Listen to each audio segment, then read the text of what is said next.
right, we're up, off and running here. Good afternoon, good evening, depending on where you are around the planet. And welcome in to another edition of the MLB Deeper Dive. Myself and Adam here for the next hour.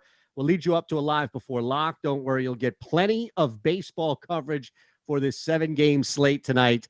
And make sure that we make you as much money as humanly possible out there. Adam, of course, on Twitter, at ShipMyMoneyDFS. All comments, questions, concerns can be sent via Twitter, the chat we encourage. And, of course, if you really want to get our attention, it would be the super chat. And a busy night. I know it's basically half of what you and I have been talking about the past couple of shows with these strategies. We don't even get the extra 15 minutes tonight because they realize, look, you only have 7 games. If you can't stretch this out, then we might need to hire a new host. What's happening, Adam?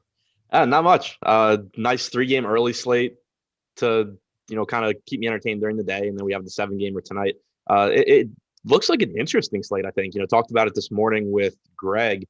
And there's a lot of good pitching, not a ton of good offensive spots. I think it's a pretty fun tournament slate to talk about. So I'm looking forward to it. How are you doing? I'm great, brother. And did you have any early action on this 3-game slate? You got any eyes on something you're looking at here, winning a tournament that we should know about? No, I think I effectively threw away a couple $1,000. That's fine. Look, it's hit or miss, right? It's give and take. You can't win big money unless you're spending big money. They used to say back when I was a kid, scared money don't make money, right? Yep. So Yep. I get it, brother. You're gonna hit, you're gonna lose. But look, as long as you were in the game, that's fine. I was just curious if you had anything cooking here. You mentioned you talked about the slate earlier, and what really outside of just the general comment that you make about pitching versus hitting, where you may need to be stretching for bats. Is there a game or two? Now we're going to go game by game as we normally do on the strategy show. But last time we buried the lead because it was the final game of the slate that you had a lot of interest in. So not to say that we're going to dive into it now, but just to keep, is there a game that's not right away, right? That's not the first game that we're going to dive into in Toronto and Baltimore. Is there a game on the slate that really does jump out at you that you're probably going to use as a gauge for the other games, determining on who you're going to play? Well, in this case, I think it is the first game of the slate, that Toronto-Baltimore game, because we have weather concerns there. You also have the highest owned stack by far in Toronto, assuming the game plays. So that game and the weather will, I think, really shape the whole slate, because if that game plays, you have to decide what you're doing with the Toronto bats. And obviously that has an impact on what you're going to do with all the other offenses. And then if that game doesn't play, you're going to see a lot more ownership, I think, go to teams like Minnesota. It's going to take the most obvious offensive spot off the board on a slate where there is a lot of quality pitching. So it'll make things even, I think, more interesting in terms of, trying to decide where you're going to go in tournaments. So that game, the weather there is going to have a huge impact on everything else that we talk about. This is what I have right now, and this is from the latest with the forecast.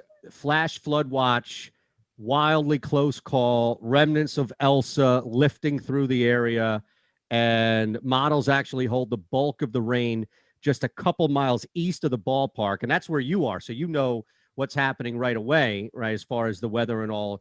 So do you think, honestly, that there's a good chance this thing gets canceled, or is this probably dealing with a delay? I'm cautiously optimistic because they haven't canceled it yet. So, I thought there was a decent chance that it could just be like, this looks like it's going to be a washout. We'll just call this early.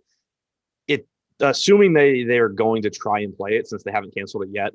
I think, that forecast sounds relatively optimistic. I live a couple miles east of the stadium, so it sounds like I'm going to get hit one way or the other, but hopefully it holds off and, misses Camden Yards. All right, here's the most important question of the show. Not who's the best pitcher on the slate, not who's the best one-off in a later game. Do you have a generator in your house? No. Jordan, that got Jordan's attention, by the way, producing the show. Not only did we get his look, we got the eyebrows raised and everything. Like, wait, hold on a second. Shander is not normally known for raising good points, and he just did raise one. I think we're good right now, though. I don't know. I have my curtains pulled, but it looks relatively bright outside. Yeah, and you look relatively bright. It's a difference, right? Seeing you at 5 o'clock in the evening Eastern time here on the weekday versus 10 a.m. on a Saturday. You've got life in your face, man. Yeah. I'm not hoping I die during the show. Show today brought to you by Jock Market. We're going to tell you all about that throughout the show. Some really cool offers courtesy of Jock Market. Look, we're right away out of the gate here. Make sure you hit that like button, the thumbs up button. We want you subscribe to the channel as well, because that is huge for us, and the notification bell so you're not missing any programs throughout your favorite programs with your favorite guests and analysts. You're not missing by any means. And today we have the top stacks available to you as far as a free premium tool. NBA Showdown single game ownership as well coming up later for Live Before Lock. But really for us and what we're dealing with, the MLB top stacks, which is huge, is free for you. So make sure you're using it across the board. $29.95 for Awesemo Plus a week. We'll tell you all about that throughout the show as well. So yes, let's begin here.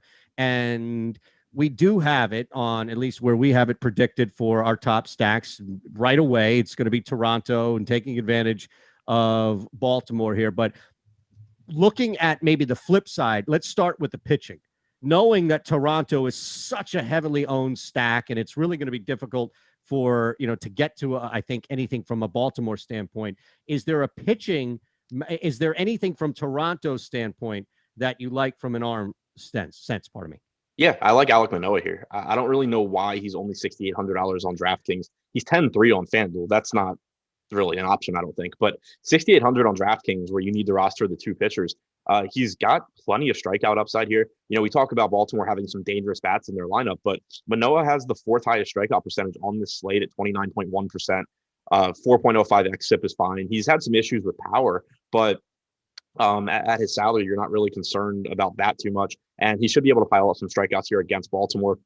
He's done a better job limiting power to righties as well, which is important when you talk about the Orioles having Mancini and Mountcastle in the lineup.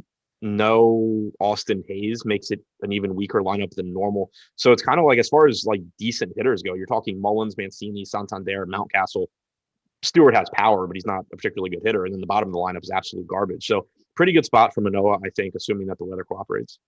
Yeah, and just looking at this across the board here, you mentioned the price for Manoah and being so cheap and workable, especially, talking about it from a DraftKings standpoint.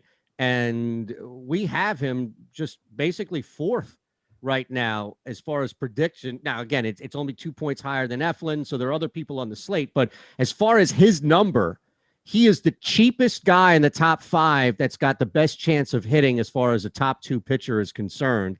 And to your point, right away, I think the expectation was, all right, get to the bats, the Toronto stack. But he may be overlooked, especially from an ownership standpoint, because even Eflin is 1% more owned than Manoah, Adam. But the guys ahead of him, Darvish, right? We talk about the other guys that we'll see.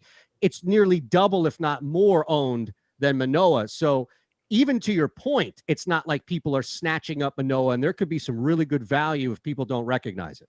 Yeah, I'm kind of surprised his ownership's as low as it is. I guess it probably changes. It could, but I think it's also a factor of there's not a lot of expensive bats to pay for. Like, you have the ones on Toronto, but it's a slate where there's not a ton to pay up for. There is plenty of cheap value bats that you can go to. So I don't know. Maybe he's just, I haven't built my lineups yet, so it's entirely possible he's just not totally necessary. But the thing with him is, it's not, a lot of times when we talk about pitchers at that price point, it's like, oh, well, he's good enough. I'll take my chances so that I can get the really expensive bats. With Manoah, he's got legitimate upside. He threw over 100 pitches his last time out. He's got almost a 30% strikeout percentage. So this is an example of someone that actually does have a high ceiling in terms of raw points. He's just mispriced by DraftKings. So I think that I will be looking to get there if that ownership stays as low as it is. Now, the problem is that everybody's on Toronto and everybody's owning Toronto. So from a cash game, you mentioned how fun of a tournament night this is. I imagine that there's no argument, there's no objection to getting to Toronto more so in a stack for a cash game. As far as a tournament, are you looking at maybe getting around kind of what we talked about in the past, circumventing the high ownership of a stack and maybe working one or two guys instead? Yeah, it feels like the same thing we've said about Toronto and / Coors Field like every day for the last week, but they are just very, very clearly the top stack in terms of chances of success. They're also very, very highly owned, but almost double the ownership of the next highest owned stack on DraftKings. So a lot, I think, depends on what size field you're playing. For one, if you're playing against, tens of thousands of people, then the raw ownership number matters a bit more. Whereas if you're in a smaller field, 200, 300 person tournament, I think the leverage over the field matters a little bit more, because if 25% of the field has Toronto, you're still only talking about having to beat 50 or 60 teams, which, it still takes a bit of luck, but it's not as difficult as beating, 5 or 6,000 teams that all have Blue Jays bats.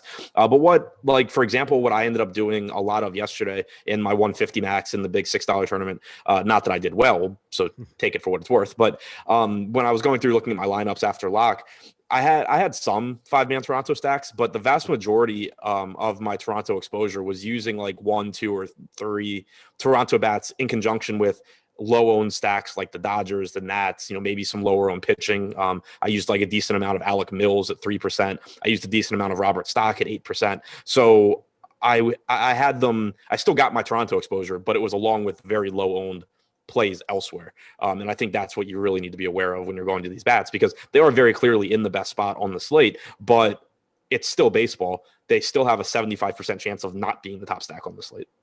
And just to look at their opponent here, it jumps out to me, at least, and having multiple conversations with you, trying to look through the numbers a little bit.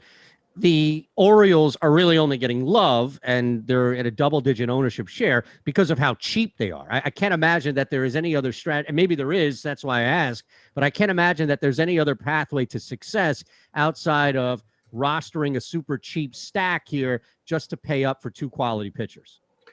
Yeah, you definitely can, because like you have Darvish, you have Scherzer that you can pay for. You have Tyler Mahle, who's at $8,700 price point on DraftKings. So there are arms to pay for if you want to go that route. But right now, Manoah only getting 14% ownership makes me not that interested in like leverage stacking against him. I also don't really like the Orioles lineup that much, since they don't have Austin Hayes. Again, $2,000 DJ Stewart does give you some power upside. $2,300 Santander does as well. But right now we have the Orioles in the middle of the pack in terms of top stack percentage, but as the 3rd highest owned aggregate offense. So if that's the case, I'll probably just look elsewhere. Fair. Yeah. And I think that's the big thing, whereas you're not really getting that huge return for it. So understandably so. 2 things we have to address real quick in the chat before we move on to, and I don't know if there's anybody individually that, by the way, that total sits at 11. That is our highest total on Odd Shopper by 2 runs. And I don't know if you think the weather is going to impact that total anything to where you would stay away from it. But how does the weather, in your opinion, impact that? How's the weather impact the Toronto game? Just the total. I mean, that was sitting there at 11 with the highest total on the board at Odd Shopper. But I wonder if you think that has the weather and so much threat of delay impacts it to maybe slow it down a little bit, and it's an easy under. No, I mean, I'm not too worried about that. I kind of think if it rains, it's going to rain and they're not going to play. And if it misses the park, then they're good to go.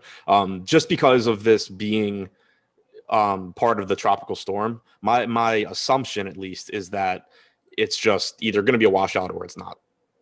All right, real quick, I stand corrected, and Larry C. is the individual who corrected me on this, because you're picking things that we talked about over the last week. I forgot, of course, that you went 2 full weeks without an air conditioner. So there's no way in hell that you have a generator. Yeah, and that's the case. Well, and to be fair, I have no idea what is in my building. I know I personally don't have a generator hooked up. I've also never lost power, knock on wood, in the 3 years I've lived here, except for once when they intentionally cut my power to work on something. So they told you ahead of time. Yeah, exactly. So and I'm in a building that has a bunch of restaurants and stuff. So I don't know. Hopefully that helps.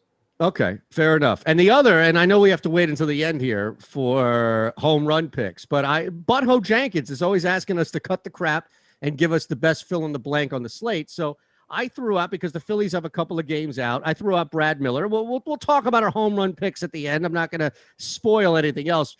And he honestly, I feel attacked here on a scale of 1 to Keith Richards. How high was I in throwing out Brad Miller going yard tonight? I didn't think I looked that high on the show. I thought that I masked it a little bit. Yeah, I actually kind of like the Brad Miller call. Oh, that's all I need. That's a walk-off for me. Ship my money. DFS says he likes my pick. I'm good. See, butthole. That's why we got you, brother. All right, let's move on. Game 2. We're in New York. Again, weather here. And I'll just give you kind of where we are right now.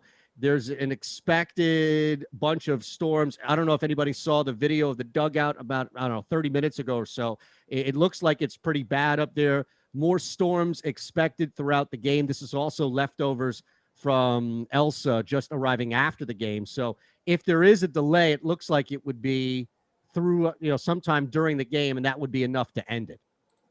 Yeah, so another game that looks like it has major weather concerns here. Hopefully, we still have about 2 hours until this game is scheduled to start. So we'll get some more clarity between now and then. So, I mean, for now, I'm assuming that it's good to go, but definitely this and the game in Baltimore are the two that we really need to pay a lot of attention to as we get closer to lock. So how do we approach this? And let's start here with, Walker and Brubaker on the mound. And Brubaker, of course, is going to be a lower cost, lower owned option that maybe you can work as a punt on the P2 spot. Walker should have a decent matchup. But again, I don't know if you, A, were going to either one of these guys in different capacities, clearly, and B, if the weather then impacted your decision. Yeah, so the weather, I mean, I'll have a better idea as we get closer to lock. If the game starts in a delay, I'd definitely be concerned about going to the pitching. But like Brubaker, I think is kind of interesting at 6,500. I think he's a more talented pitcher than that salary. He's for the season, he has struck out 23% of hitters. He has a 3.85 xFIP. He's been pretty solid.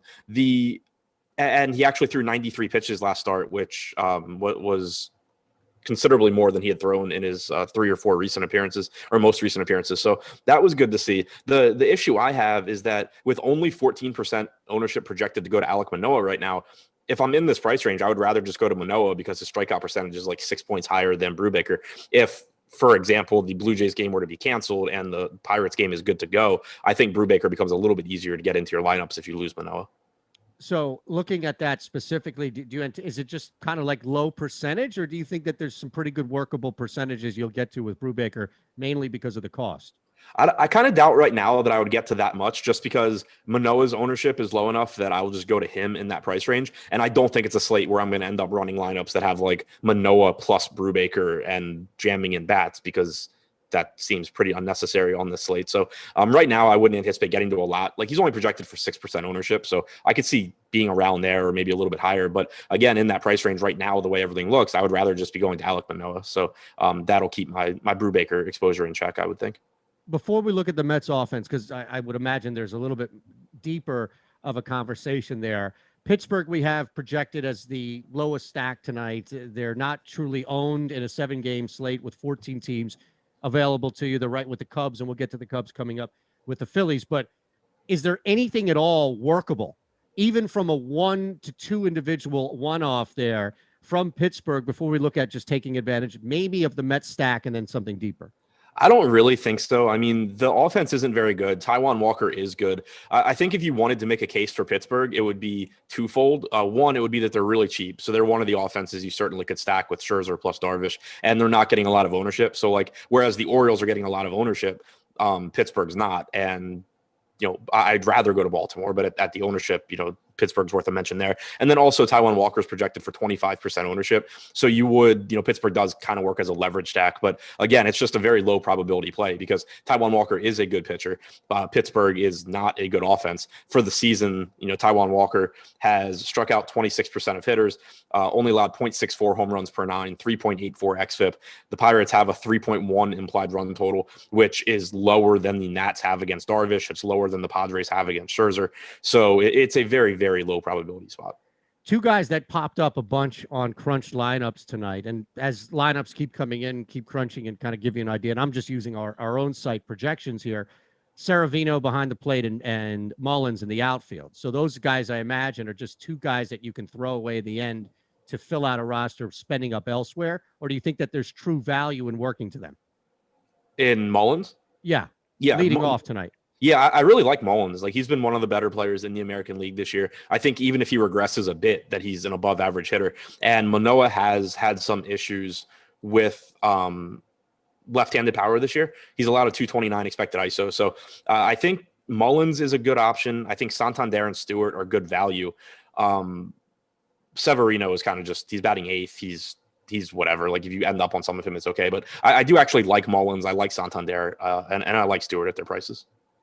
So from the Mets standpoint now, and just kind of looking at where we have, again, from our top stacks tool, which is free today, you should be taking full advantage of whenever something is free on the site. Now, if you don't want to wait once a week, we just ask you to sign up to be a member of the Awesemo Plus community. It's easy, it's fast, and then you have access to everything, not just baseball, but across the board. $29.95 a week. It's really insanely easy to be a part of this community and just get access to everything. The MLB DFS Awesemo MLB Weekly package is $15.95, but we have so much more going on, especially with football right around the corner. You want to make sure that you're just a part of the entire community here. So the top stacks tool that we've been referencing and using, there you have the Mets kind of smack there in the middle. Already talked about Baltimore. Different means, I think, to a similar end, which is just the Mets are kind of in the middle tonight of the slate. So I don't know if anything outside of maybe they're low owned would jump out as workable. Maybe it's just the matchup going up against Pittsburgh. Yeah, don't really love the matchup here against Brubaker, but they're not projected for much ownership either. And not loving the matchup kind of isn't that big of a deal on this slate because, again, everything's relative to your alternatives. And outside of the Blue Jays against Dylan Tate and whatever else comes out of the Orioles bullpen, there's not really many matchups I love here. And for example, one of the ones that I do, it happens to be the Tigers bats and they suck. So there's not, this isn't a slate where you have like multiple offenses where you're just like, man, I'm really excited to get to these guys. You basically have one. And so that makes it, so even though I don't love the spot for the Mets, I do think Brubaker's a decent pitcher. They're only projected for a little bit below 4% ownership on DraftKings. They do have some reasonable salaries. And individually, I actually really like Pete Alonso as a home run pick here. Brubaker has actually allowed a lot more power to righties than lefties this year. He's allowed a 249 ISO to righties, and we know that Pete Alonso has tons of power from the right side. Since coming to the majors, he has a 264 expected ISO against right-handed pitching. So I would actually single out Alonso from the Mets as my favorite hitter, but I think that they do have, 1 through 6 pretty solid hitters, nice combination of speed and power, and they're not getting much ownership. So they are interesting to me in tournaments, even though I think Brubaker's a decent pitcher. So moving on and just looking at that kind of in the backdrop here as we continue to build where we are with the slate and knowing that we don't have 14 games, we don't have a 10-plus game slate tonight. So we always have to keep stuff in the backdrop. Just looking at this again, and I don't know how much you're factoring in, especially because with Pittsburgh, you kind of laid out the concerns you have, but also going to a one-off like Mullins. This, again, weather may be impacting it. 7.5. This is one of our lowest totals outside of San Diego tonight on the board. And even with the implied run total that you laid out for Pittsburgh, I was a little surprised to see this at 7.5. I did think that it would be maybe more a little bit at 8.5. So I don't know how much of that is ever a deterrent for you, if it's just one or stacks. But I was a little, and maybe again, it's weather. I was a little surprised to see that total at 7.5 and maybe not a little bit higher at 8.5. Yeah, I'm with you. I thought it would have been a little bit higher. Just like it just kind of weird to me how low Pittsburgh's implied run total is. Yeah, and maybe again that has to do with matchup. Maybe that has to do with weather. Maybe they're just the books. They're ahead of stuff every now and again. They had the Cubs at plus 125. They lost 11 straight going into last night against the Phillies team that won 4 of 5. So every now and again, the books kind of give you a little bit of an indication of what is going to happen as well. So let's move to Cleveland here, and this one a little bit higher at 9 for sure. So Royals and Indians, and again, we can kind of look at this from a pitching matchup first. Zach Plesac is up there at 9K going up against Danny Duffy, but man, we have Plesac really ranked low on our top pitchers tool. So I don't know if you're going against what we have and maybe found an avenue to success there, or if it's pretty much consistent of where we have him ranked, which Adam is at the bottom of our predictive model that's going to say if he's going to be in the top 2% or the top 2 pitcher tonight.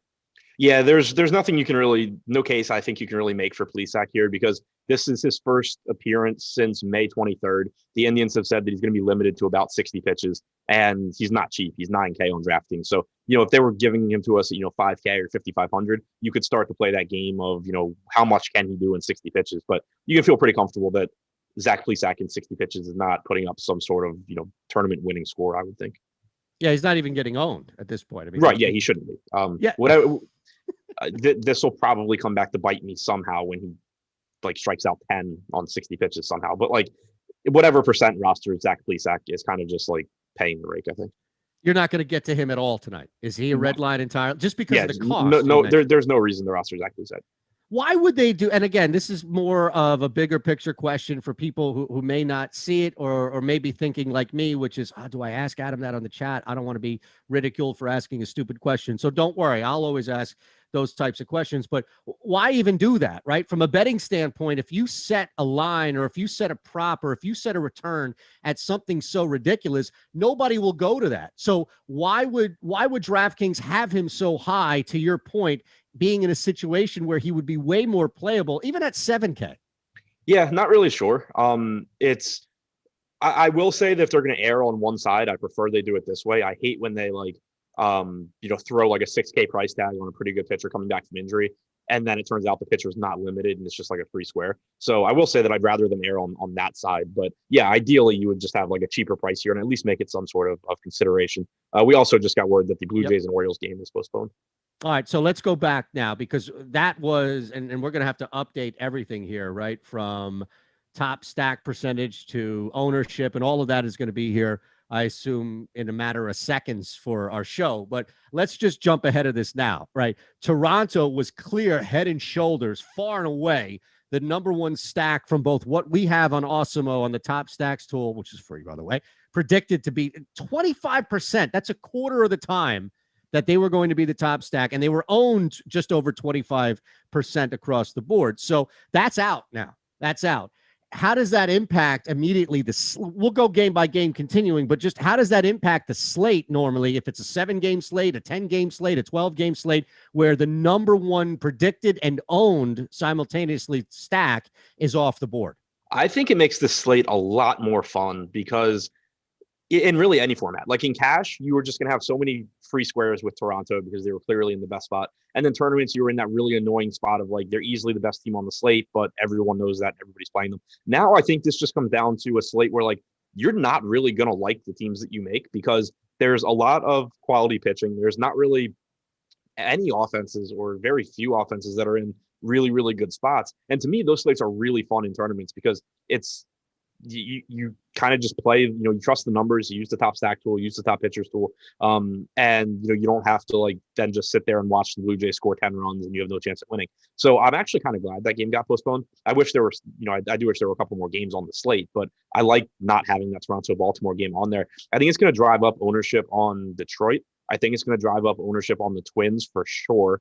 I think that my exposure to JT Brubaker maybe increases a little bit now that Alek Manoah is not on the board, but that isn't a certainty because I could also see just paying up for both pitchers. I think you can do that on this slate as well. So, but offense wise, I think we had Detroit as the second highest top stack percentage. Now I assume they'll be the highest. Minnesota becomes the second highest. I think you see a lot of ownership go to those two teams, and they're in fine spots. But again, it's not the same as the Blue Jays. I think that the offenses on this slate are just all a lot closer now, and tournaments are going to be a lot more like wide open as far as what you can do.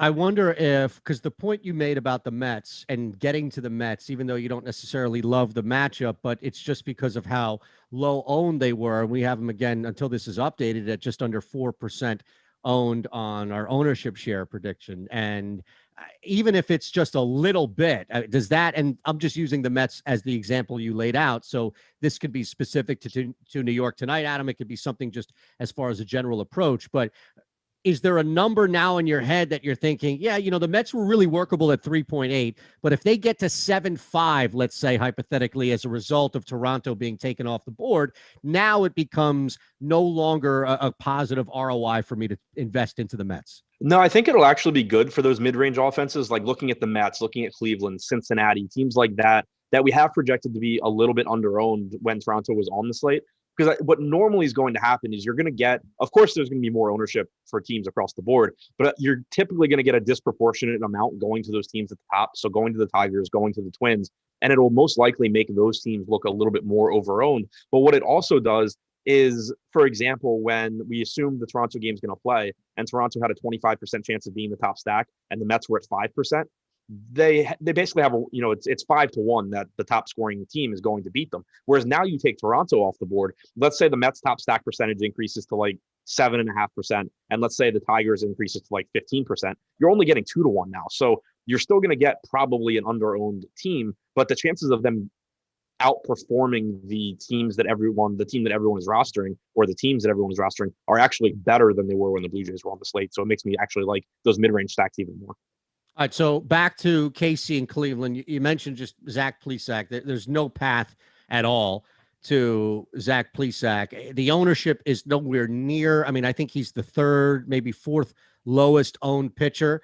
And even Brubaker, right? A little bit higher than that. And you talked about a path to getting to him on some rosters. 7,400, not a ton of money to spend. If you are looking at spending up on maybe one pitcher on DraftKings and some offense, does Danny Duffy become a possible P2 for you tonight? I don't mind Duffy in large field tournaments. My big concern is that I really don't feel confident in how deep he goes into this game. He came back off of the injured list on June 23rd. He threw 42 pitches. Then he had a 1-inning appearance, which I'm not even going to bother talking about. June 28th, he went 3 1/3 through 62 pitches. But then in his last outing on July 3rd, he only went 4 innings and threw 69 pitches. Normally, you see a bigger gap, like you go from like 62 to 75 or something like that. And then you could come in today saying like, okay, I'm pretty confident he's throwing 85 to 90 pitches. We didn't see a big gap there. So it concerns me because it seems like there's a very good chance that you're only going to get like 5 innings out of Danny Duffy, which his strikeout stuff is good enough at 7,400 that you could still get there. But you also just have so much good pitching on this slate that I think the chances of, if Duffy does only go 5 innings, the chances of Duffy giving you a score that, outperforms guys like Tyler Mahle and Scherzer and Darvish and Alzolay and Eflin and all these guys, and Taijuan Walker, it's still pretty low. So I do think you're taking on a lot of risk. The reward, if Duffy actually does throw like 90 or 95 pitches, is really, really high. But I think that's a pretty low probability outcome. So I agree with the top pitcher tool right now. We have him with a 9% chance of being a top 2 pitcher. That seems about right to me. He's only getting about 2% ownership. So you can still certainly make that ownership argument in large field tournaments. But I do think the likelihood of him going out and just giving you a normal start is pretty low here based on what we saw last game. And so far, the low cost, I don't even know if I want to use the term punt specifically here in this example, but so far, the guy that you are going to maneuver to get to as far as a low-cost pitcher that we've hit, and again, this will change depending on how the games and what you have changed, but so far, it's Brubaker. It's working that salary, right? In Brubaker, I imagine you're going to get to him more than Duffy and probably more than maybe Hauser or Happ that we'll get to coming up. But that's at least where we're at so far, where you've given us a pretty good pivot of a P2 to save a ton of money on offense getting to Brubaker. Yeah, and again, I'm not sure exactly how necessary he'll be because there are so many cheap bats, but I do think Brubaker is, like, out of that group that you mentioned, Brubaker. So out of Brubaker, Happ, and Hauser, the guys 7K and below, I think Brubaker is the best out of those 3.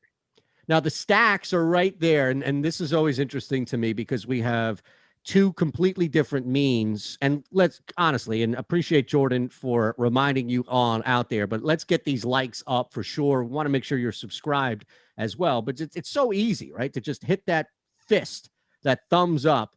And I guess we have a pretty good ratio of up and down, but just hit that thumbs up. We don't ask for much. It's not like we're charging you here or anything like that. You can be part of the Awesemo Plus Platinum community for a little extra, but that's all we really ask in return. And this is where this is 2 separate, I guess, means to the same end, which is Kansas City and Cleveland are pretty much identical when it comes to the percentage of them finishing as the top stack. But clearly you're going to pay up for Cleveland. You're going to pay down for Kansas City, which may actually make it easier to get to Cleveland, I would think, Adam, because they are nearly half of the ownership of the Royals. Yeah, so we just updated the top stacks tool. Sorry about that. Cleveland's up to 11% ownership. Kansas City's at 15, but both have between an 11 and 12% chance of being the top stack. So I think that, again, you still, between these 2 teams, you do prefer Cleveland. They're a little bit more expensive, but they're not that expensive. Like Jose Ramirez is the only hitter in the lineup above 5K. So I still think it's a decent spot for Cleveland, especially if you do believe that Duffy's likely to give you 4 or 5 innings, because again, Duffy is a very good pitcher. But there is a lot of upside, particularly from the Jose Ramirez, Franmil Reyes kind of 2-man in the middle there. So, some interest in Cleveland. And then on the Kansas City side, I don't really like the ownership that they're getting, but at the same time, there is a lot of cheap upside here. Benintendi hitting second for 3,100. O'Hearn, Dozier, 2,900 and 2,600 respectively. No Jorge Soler in the lineup, takes one of those cheap power bats out that we thought we would have. But I don't really like the Kansas City full stack all that much at the ownership that they're getting. But I do think if you're in a bind and you need a cheap hitter that has some power, like for example, we just lost DJ Stewart and Anthony Santander, who I'd mentioned, looking to guys like Ryan O'Hearn and Hunter Dozier. They're pretty cheap for guys that have the amount of raw power they have. And on the flip side, is Ramirez a guy that you're going to, again, if we talked about the scenario of paying down for pitchers where you may not be getting to the Cleveland stack, but you'll pay the $5,200 on DraftKings to roster him in at your third base? Yeah, Ramirez individually, I think is really good. Franmil Reyes at 4K. I mean, that's just massive power at a very reasonable price tag. So I do think picking those two off individually looks pretty good. Yeah, we may get word, by the way, with the Mets. At least I know that it's a little bit later of a start, right? But we may get from where we are now, I should say. But I don't know, man. We may get word on at least a delay by, I didn't think we would, but we may get, it's pretty bad up there in Citi Field. I'm just looking at another video of it. So I don't know if this thing starts on delay, but just to kind of fold that back into the conversation, right? Where we've been talking about the shorter slate, now 6-game slate, and how weather was really an impact from the Toronto-Baltimore game. Just a hypothetical.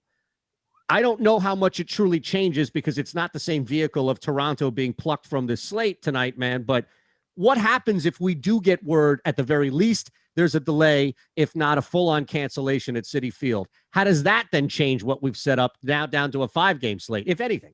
Yeah, so the biggest impact that would have is it's going to have a big impact on pitcher ownership, whereas the Toronto game has a big impact on offensive ownership because you have so many people going to the Blue Jays. 25% of the field right now is projected to go to Taijuan Walker. If you take that away, that ownership needs to be redistributed elsewhere. You're going to see more ownership going to Tyler Mahle, most likely. You'll see more ownership going to Zach Eflin, most likely at 7,500. Maybe a little bit more going to Adbert Alzolay. I'm not sure about that one. But in particular, I think you would see Tyler Mahle become even more popular. You would see Zach Eflin pick up some more ownership at the expense of Taijuan Walker. All right, so let's do that here. And again, a reminder, as always, we have something great for you across the board. In this case, it's from Jock Market, and they are continuing to push innovation when it comes to DFS and the stock exchange, basically combining the two. So you can buy and sell shares of players in real time, all for real money, of course. NBA still winding down, game 2 tonight. Baseball, hockey, golf. Well, hockey's over, but the NFL around the corner. And it's all about the pregame IPO, just like we have on the stock exchange. You can buy, you can sell during a game just to make sure, just like getting ahead of a stock before it turns. Somebody's really cold. You think, all right, this guy's going to light it up in the third quarter, whatever it may be, or they've hit the ball hard for 3 straight at-bats, and you think, all right, home run is coming here in the top of the 8th. Whatever it is, you can get ahead of it, and that's why we always bring you a code on top of that, Awesemo, AWESEMO, for a $50 bonus on your first deposit. It's that simple. Awesemo for a $50 deposit bonus, and you can make money right away on Jock Market. So now we go to Chicago. All I saw tonight was, and again, this total is super low compared to what we have, a 7.5 on Odd Shopper, compared to what we have here, where it looks to be there's some pretty strong wind. All right, now that has actually shifted. So it looks like the wind is now blowing in from the left side at 10 miles per hour, which may be enough to keep a ball or two in the park. That's the only thing I really see as far as weather is concerned. It doesn't look like storms or anything like that. So with that kind of in the backdrop, where we have a low total and 2 guys who are more than competent on the hill, you mentioned Eflin, who has dropped, I think, from his price over the last couple of weeks where we've had, and Alzolay at 8K. Are you getting to either of these guys tonight? So I think it's pretty good pitching conditions here. You have the wind blowing in, like you said. The weather is around 70 degrees, whereas in these recent games, it had been 85, 90 degrees. So that looks pretty good. Zach Eflin's getting ownership around 22 to 23%. He's a pretty decent arm. Not great strikeout stuff, but he's at a price point that he doesn't need to be a great strikeout pitcher. He's got good enough strikeout stuff coming in at around 22.5%, but does a good job limiting power, particularly against right-handed hitters. 157 expected ISO against lefties. He's allowed a 202 ISO, but his expected ISO is 169, which suggests that he's gotten a little bit unlucky there.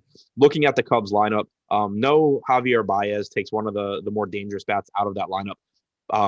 No Chris Bryant also. So a very, very watered down lineup here for Zach Eflin. Patrick Wisdom has a lot of power hitting second, but he also strikes out a lot.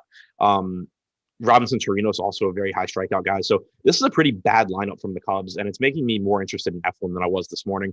On the other side, Adbert Alzolay, has decent strikeout stuff as well. He comes in with a 26% strikeout percentage. He's had some home run issues, particularly to lefties. Yes. The biggest concern for Alzolay is that he typically doesn't throw that many pitches. Normally, you're looking at around 80 pitches or so, 80 to 85 pitches from Alzolay. So, it is only a 6-game slate now, potentially a 5-game slate. Especially if it does get down to a 5-game slate and Alzolay's ownership stays low, I think you can kind of roll the dice on him in larger field tournaments. But he's typically, again, just giving you 80 to 85 pitches. The left-handed hitters this year really have had success against him, though. 360 ISO, 315 expected ISO, 398 expected WOBA against him. So you mentioned Brad Miller earlier. Yep. 3,200 on DraftKings batting second. I think he's reasonable. I think Bryce Harper is in a very good spot. Didi Gregorius and Odubel Herrera have some upside here as well. The hitting conditions hurt, but I do like the idea of looking to some of these left-handed bats on Philly because they've had a lot of success against them this year. Man, the splits on OPS, it's 529 to righties, 932 to lefties. And you mentioned Brad Miller, right? It's just this lineup here. Kutch and Rhys Hoskins are off, and that's right. I mean, that's the right decision from Joe Girardi. The one thing to point out there, though, is you do take on pinch hit risk with someone like Brad Miller, because when you get later into this game and you're into the Cubs bullpen, you have Miller, Harper, Gregorius, Herrera, 4 lefties in that 5-hitter stretch. There's a pretty good chance you're getting a left-handed arm and that you're getting Rhys Hoskins or Andrew McCutchen coming off the bench for Brad Miller at the expense of Miller. That's a great point. And I think that's probably under discussed, where you're going to need Brad Miller to do his damage early, because if you get, if you're 0 for 2, let's say, with a walk, then you're screwed. Because you're right, he would be the first guy to be taken out. And look, I've seen it up close. Zach Wheeler last night was taken out in a ridiculous move by Joe Girardi, who I guess made his bones as the anti-analytics manager and now is stuck listening to guys in the front office there. So there's just this volatile situation that kind of surrounds Philadelphia, where their bullpen is absolutely atrocious. They're one of the worst defensive teams in baseball, if not the worst, on a nightly basis. And then you have a manager who's just pulling people without any real game feel and more to, the extent of analytics. So it just makes it so hard to trust the Phillies as a whole, but from one-offs, I can see you getting to them. Yeah. One thing I guess to mention here, and so just kind of sticking on the Brad Miller point, it's not like a lock he gets pinch hit for. If the game's out of hand, the Cubs probably won't try and match up. You could use the pinch hitters on the pitcher spot. You can use them on Travis Jankowski. It's likely he gets pinch hit for, but certainly it's not a certainty. The other thing, though, is looking at the Cubs bullpen. They have 4 lefties in it. One of them has pitched 3 days in a row, so I would assume Rex Brothers isn't pitching tonight. Andrew Chafin threw 25 pitches yesterday, so I assume he's probably not pitching tonight. Brad Wick threw 39 pitches on Tuesday, maybe pitching tonight. I don't know. That's kind of a lot of pitches. There's a chance they only have 1 lefty available, 1 or 2. So again, it's likely, I think, that Miller gets pinch hit for, but not a certainty. I'm curious, and just looking at our updated ownerships on, again, the Top Stacks tool is free for you to be using and taking full advantage of. You mentioned as far as Minnesota, Detroit, and then even Kansas City, Cleveland. We just talked about that game. Those are the 4 right now, at least, that are in the double digits. And then you have the 9, high 8 range of Philly, Cincy, and New York. Is 9, 9, 3, is that ownership? Because they're not predicted to be kind of in the middle as far as the top stack. But the ownership, is that ownership too high, or is that just under maybe a line where you can look at it as a pivot of the top 4 stacks? For Philly? Yes. So, I mean, right now we have them projected to be over-owned relative to their top stack percentage. They're still not, they're still only the 5th highest owned team on the slate. So it's not a huge concern, but, I still think that there's some other teams that look a little bit more appealing relative to their ownership. Like, for example, we haven't gotten to the game, but Cincinnati, similar ownership to Philadelphia, but a 10.5% chance of being the top stack compared to 6%. You know what? Why wait? Let's get to that game, right? It's on the tip of your tongue. It's the next game on the slate as is. We can move on, right? You mentioned a couple of one-off suggestions there with Philadelphia, especially taking advantage of the matchup tonight. Same thing on the flip side with kind of a watered-down lineup with Chicago as well. So let's move to Milwaukee. Cincy, just a really short road favorite here in Milwaukee. It's an 8.5 total. And again, everything that we get on Odd Shopper up to the date, everything that you need, all the work done for you. Pitching matchup, you mentioned Cincinnati, and he's all over the place right now when it comes to crunch lineups. But again, just looking at how things have shifted with Toronto and maybe New York off the board, how do you approach this matchup tonight with a guy at 8,700, Molly, that you can get to versus Hauser at 7K that you've already said you've got better options? Yeah, there's a lot in this game that I really like. Starting with Tyler Mahle, he's got the 2nd highest top 2 pitcher percentage on the slate right now, according to the top stack tool. He comes into the game with the 3rd highest strikeout percentage at 29.9%, trailing only Scherzer and Darvish. We know that the Brewers will give you some strikeouts. So I think at his price, Tyler Mahle is a really good option. He's got a very, very high ceiling.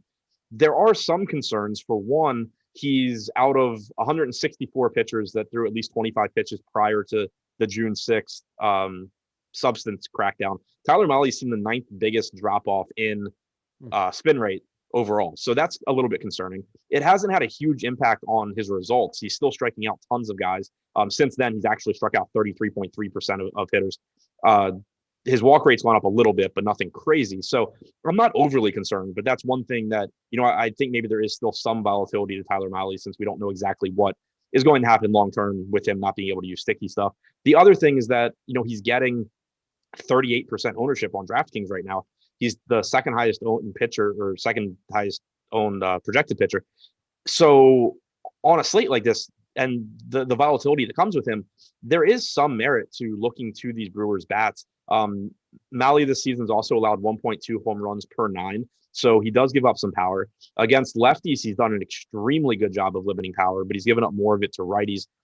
Looking to, guys like Willie Adames is really expensive. Avaseo Garcia is really expensive. Yelich is really expensive. Urias is really expensive. So it's going to be hard to get to this team to stack them. But if you can find a way to do it, I do think there's a lot of leverage there, both in terms of stacking against a pitcher that is nearly 40% owned, but also we have the Brewers right now with a 7.9% chance of being the top stack and 2.5% aggregate ownership that makes them, along with the Padres, tied for the 2nd lowest ownership on the slate. So very, very difficult team to get to. And for that reason, I would anticipate that I don't get a lot. But if you can somehow make it work, I do think that there is a good path in tournaments to going to the Brewers here. As far as just mentioning it on FanDuel, and you talked about where Mahle's ownership is pretty strong. He's by 11 points right now, plus the number 1 owned pitcher on FanDuel. So were you looking to get to him as your one pitcher in FanDuel? And now is that ownership maybe too high of a deterrent? Because it doesn't seem like, based on what you said, that you have to get to him tonight. Yeah, I mean, I think he's a good option on FanDuel because he's in a totally different price tier than Scherzer and Darvish. Right. So I do like Tyler Mahle there.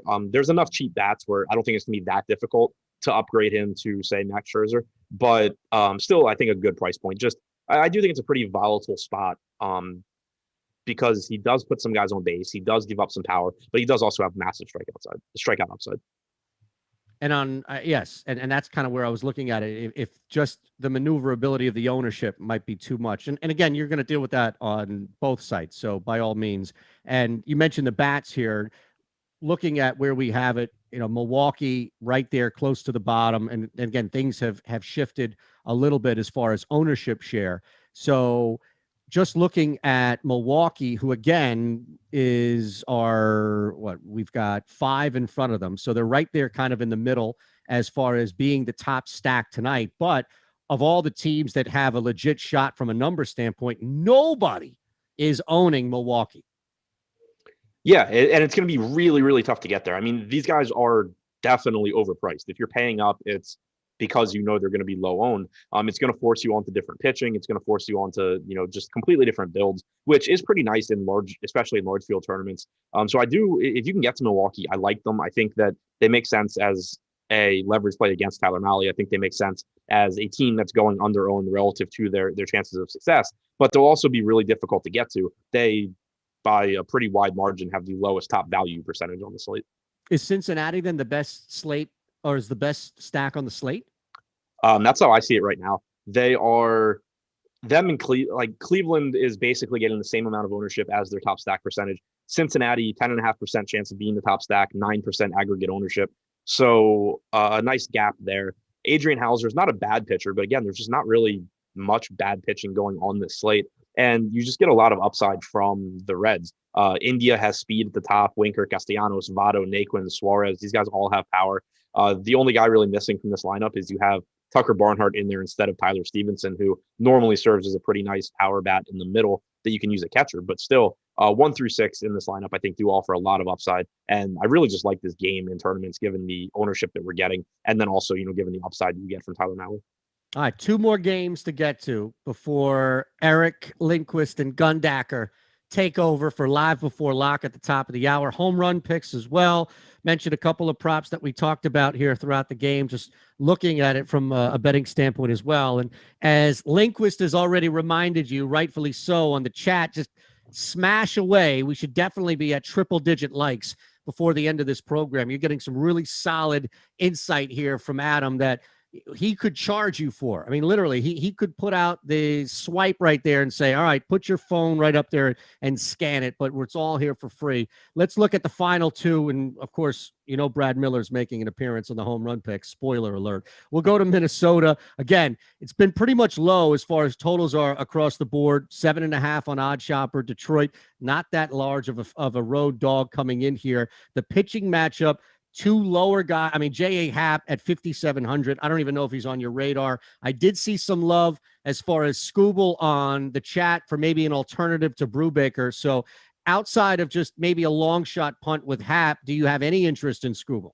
Yeah, I have interest in Scooble. Greg talked about him a bunch this morning, and I wasn't quite as high on him as Greg, I don't think, because I was planning on going to Alek Manoah at that price point. But taking Manoah out, it does open the door for Scooble here. We talked about the Tyler Mahle spot being volatile. This is probably the most volatile spot on the slate because Tarek Scooble is one of the best pitching prospects in baseball. He's got very, very, very good strikeout stuff. He's also far from a finished product, and he's facing a pretty dangerous Minnesota offense that has an implied run total over 5. When you look at what Scooble's done against right-handed bats in particular this year, he's struck out 28.3%, which gives you a sense of how high his ceiling is. But he's also allowed a 238 ISO, and the underlying numbers don't suggest that he's really gotten unlucky there. So it's a spot where he could give up a lot of power. He could also just pile up strikeouts. You do have Josh Donaldson back in the lineup for Minnesota, which is a downgrade for Scooble. You have 5 righties, 5 guys hitting from the right side in the top 6. Trevor Larnach, one of the top hitting prospects in baseball, the only lefty in that group. Only 2 lefties total in the lineup, the other being Max Kepler. So very, very dangerous spot for him, but also a ton of strikeout upside just from a talent standpoint. And looking at the top 2 pitchers tool on DraftKings, a 14.2% chance of being a top 2 pitcher, 6th highest on the slate, only getting 3.2% ownership, which for context is less than Adbert Alzolay. It's less than Danny Duffy. It's like half of what JT Brubaker is getting.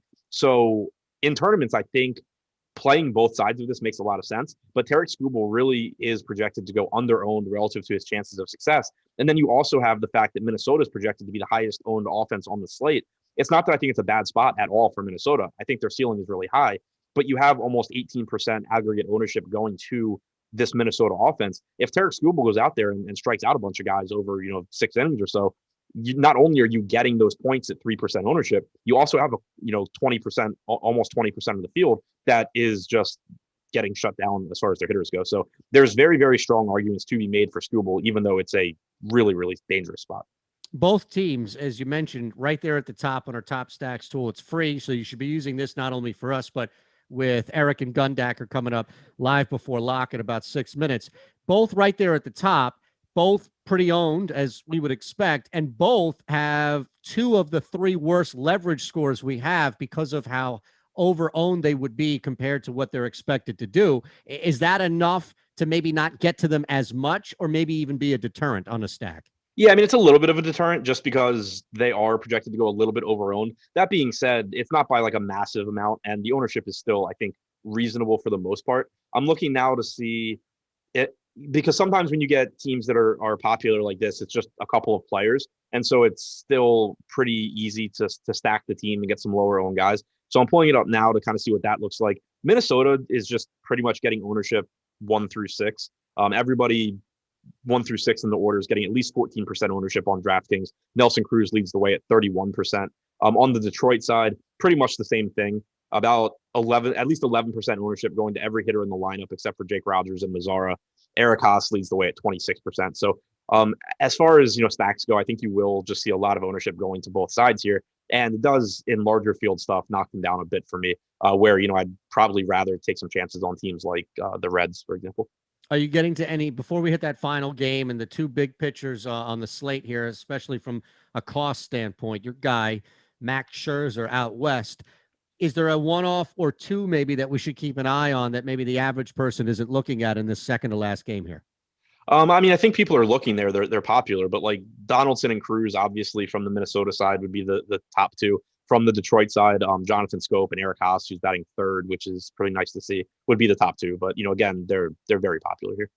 Last game, two big names on the slate, two big super cost guys on the slate as well. And you've already given a nice pivot from a cost standpoint in both DraftKings and FanDuel in Cincinnati. So let's look at Scherzer and Darvish and how often you anticipate getting to either both in DraftKings if possible and either on FanDuel. Yeah, I mean, I think that they are clearly the two of the top projected pitchers. Tyler Mahle's in that conversation as well. Tough matchup for Scherzer in particular going up against the Padres. They do have an almost 4 implied run total, which is pretty high for a team facing Scherzer. But he's also our top projected pitcher on the slate, slightly ahead of Tyler Mahle, a couple points ahead of Yu Darvish. So I do obviously think Max Scherzer is a very good option. He's still striking out about 30%. He has struck out about 30% of hitters since 33% of hitters since the substance crackdown June 6th. Prior to that, he was striking out 36.1%. But overall this season, leads the slate with a 35.5% strikeout percentage. Just a very good pitcher. Does give up some power, and the Padres are certainly a team that can take advantage of that. But the upside for Scherzer is massive. And the same can be said for Yu Darvish, who has the second highest strikeout percentage on the slate at 30.6%. He also gives up some power. Should be helped by Kyle Schwarber not being in the lineup. But we do know that the middle of this Washington order can still do damage with Turner, Soto, and Bell. So not the safest spot for either guy, but at their price tags, which are, sub 11K on DraftKings, I still am obviously very interested in both of them and expect them to be two of the best pitchers tonight. Who's the pitcher between the two of them? And this leads into the stack question. Who's the pitcher between the two of them that has the greatest chance to crumble and allow the opposing stack to maybe not break the slate, but help people win some money? So to me, it's not even so much about the pitcher as it is about the offense. Okay. I would just, if I'm stacking San Diego or Washington, I'm more inclined to go to San Diego just because they have a little bit better chance of being the top stack. They projected for a little bit less ownership because they're not quite as strong value-wise as the Nats are. And Scherzer has struggled with power this year, like I said, 1.24 home runs per 9 overall this season. And in the past, it used to be that left-handed hitters would do a lot of damage against him. This year, he's actually allowed a 200 or almost 200 expected ISO to righties. And so we know these guys like Tatis, Manny Machado can do damage from the right side, Tommy Pham as well. And then you have good left-handed hitters as well with Cronenworth and Frank Grisham in there. So it's just such a dangerous Padres offense that whenever they're 2% owned in tournaments, I'm interested in going there just because they're so good. All right, that's it. We're going to hit you with a couple of home run picks here on the way out. But reminder, we're only asking you to do 2 things, really 2.5 things. We want you to like and subscribe to the channel here and also follow along on Twitter at ShipMyMoneyDFS for Adam, at Shander Show for me if you're so inclined. But really, you want to be following Adam and tagging him on all the big wins that you have thanks to his advice today and tonight. So let's look at, I already gave you Brad Miller, man. He's off the list tonight. Lefty Brad Miller is going long and going yard. Yeah, I think that's a good call. I like Harper also in that same matchup. I mentioned I like Pete Alonso if that game plays. Yeah. And then I'll throw out, Eric Haas, Nelson Cruz from the Minnesota game. What about Machado? I put him on the prep. Your guy out there. Nothing, no interest? I mean, I don't think he's on the same level in terms of as those other guys. I got plus 360 of a return at him from Machado. That's all I'm saying. That's not bad. Not terrible. Not terrible. All right, my friend. You and I are back tomorrow, 4:45. I am not. Oh, no, it's not you?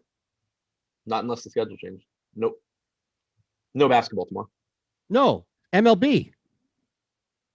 Did I say NBA? No, I thought I said I'm MLB. not on the MLB show. Oh, okay. Then I'm looking at the wrong. Neither are you. Friday 7/9. Tomorrow is Friday, isn't it? Yes.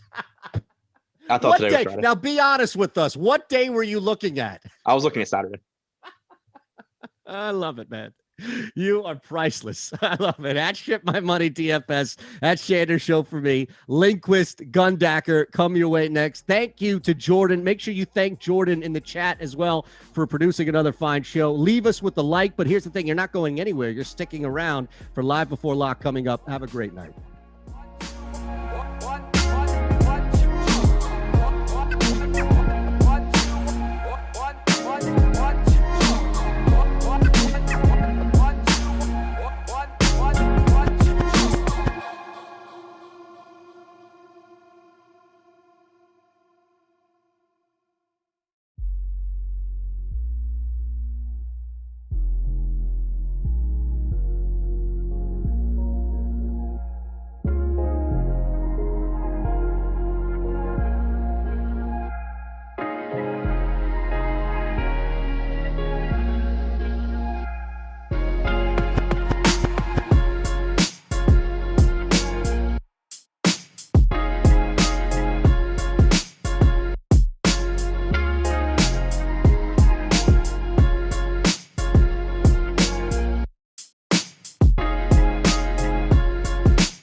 What is going on, everybody? Welcome to the MLB Live Before Lock show here on Awesemo. I am Eric Lindquist. I am sitting right next to Gundacker here on your lovely screen. We are going to be taking you guys all the way up until the 7:05 Eastern Time lock. But first of all, Gun, how you doing, my dude? Happy Thursday, July 8th. Hope you're doing good. Sounds like you're about to do really, really good. I'm going to Miami. Oh, Miami. Are you doing like basic tourist stuff, or are you gonna go catch? Well, it's kind of. I guess you can't like catch a Marlins game. Well, I guess maybe. I don't know. So yeah, the Marlins are playing the Braves, and actually, Rinpack and I were. So I'm going with Rinpack. He's playing in the FanDuel live final out there, and I'm plus one-ing him, and get to hang out with all the boys down there for it's the fantasy finals for Game 3. Looking forward to it big time. I don't know. I haven't gone I had my bachelor party. This might be maybe a little bit more high octane than the bachelor party, I would assume, but very much looking forward to it. Yeah. Oh, it goes down at the live finals. I've heard the stories. Well, Deadwood, South Dakota, and Miami, Florida are two different places for sure. Maybe not as cool as Waco, Texas. Correct? Is that where you're at? It is where I'm at. Yeah. Ooh, nice. It gets a little crazy there. Gets a little crazy. Turn up for Baylor. Sure. I'm not really deep rooted. I just live here. I love it. I love it. Well, I'm looking forward to that. I had to do it just for old time's sake. It's not good when it comes out of my mouth. But anywho, everything I'm saying is awful. That's why you need to hit the like button, because it's entertaining at least. Hit the subscribe button, because that's also neat. And hit the notification bell so you know when this and all the other content at Awesemo is going live. We are presented today by One Jock Market. They're fantastic. Looking forward to talking about them a little bit later in the show. But let's get to some baseball. Again, we've got an hour. I might as well talk very, very slowly to cover the games now that we are down the Toronto-Baltimore game. No, I'll speed it up a little bit, but I am looking at all of the updated top pitcher, top stack tool. I was really looking forward to playing some Toronto bats. I think everybody was. That was probably going to be an easy way to go about it. But now it's actually becomes a really nice tournament slate. Before, I think it was a little bit of a no-brainer. It was hard to get away from that spot. As much as I love fading the chalk in baseball, counterintuitive, I know. Oh my God. And as I'm sitting here, we just got from one news god, El Negro Loco, in the chat, Mets game has been postponed. So we're going to be waiting a little bit more here. The 7 has become 5, Gundacker. How are you feeling about this slate right now?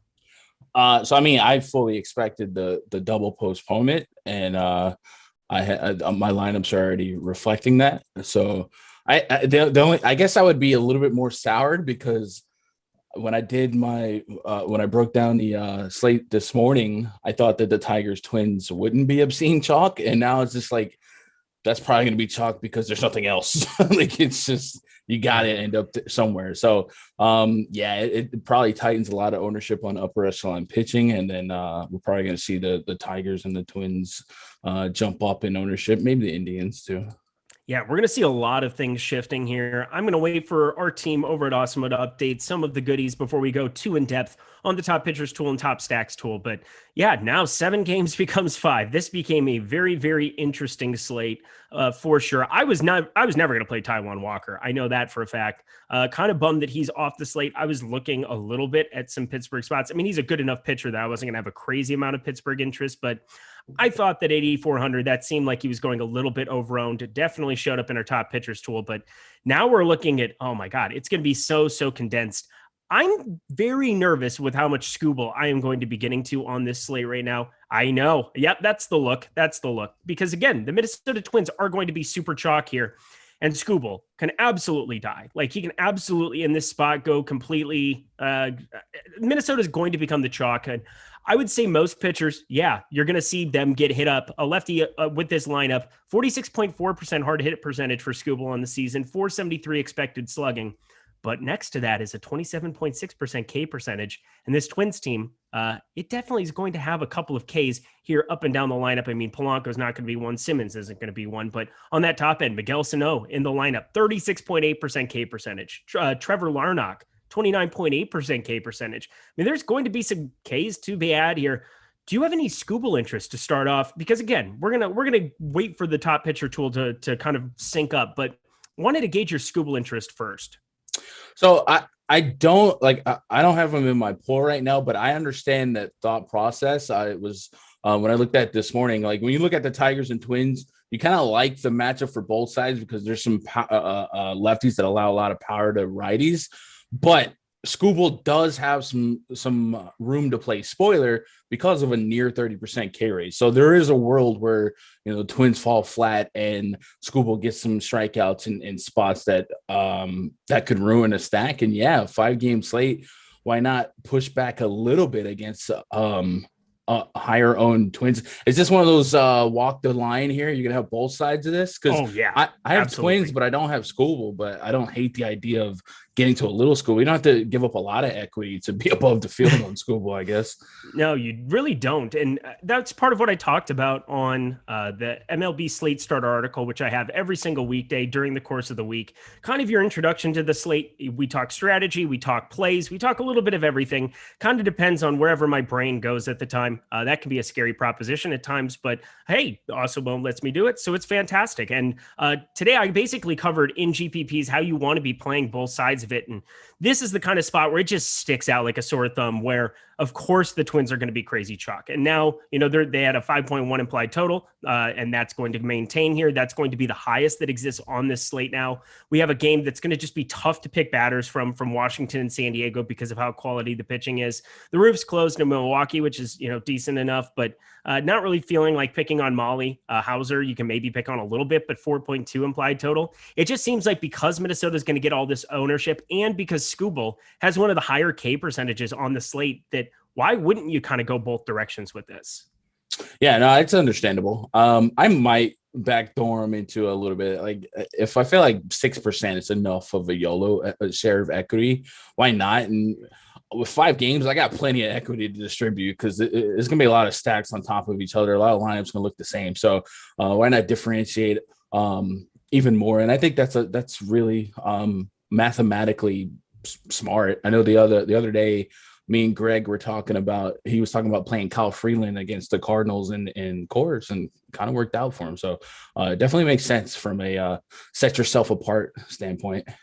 All right. Looks like we got a little bit of a new run of ownership here. A new bit of deal. I'm trying to see if anything sticks out. So Max Scherzer, obviously the ownership's a little bit higher than his top 2 pitcher percentage. That doesn't throw me off the scent whatsoever. Tyler Mahle, 36.8% top 2 percentage, 44.5% ownership percentage.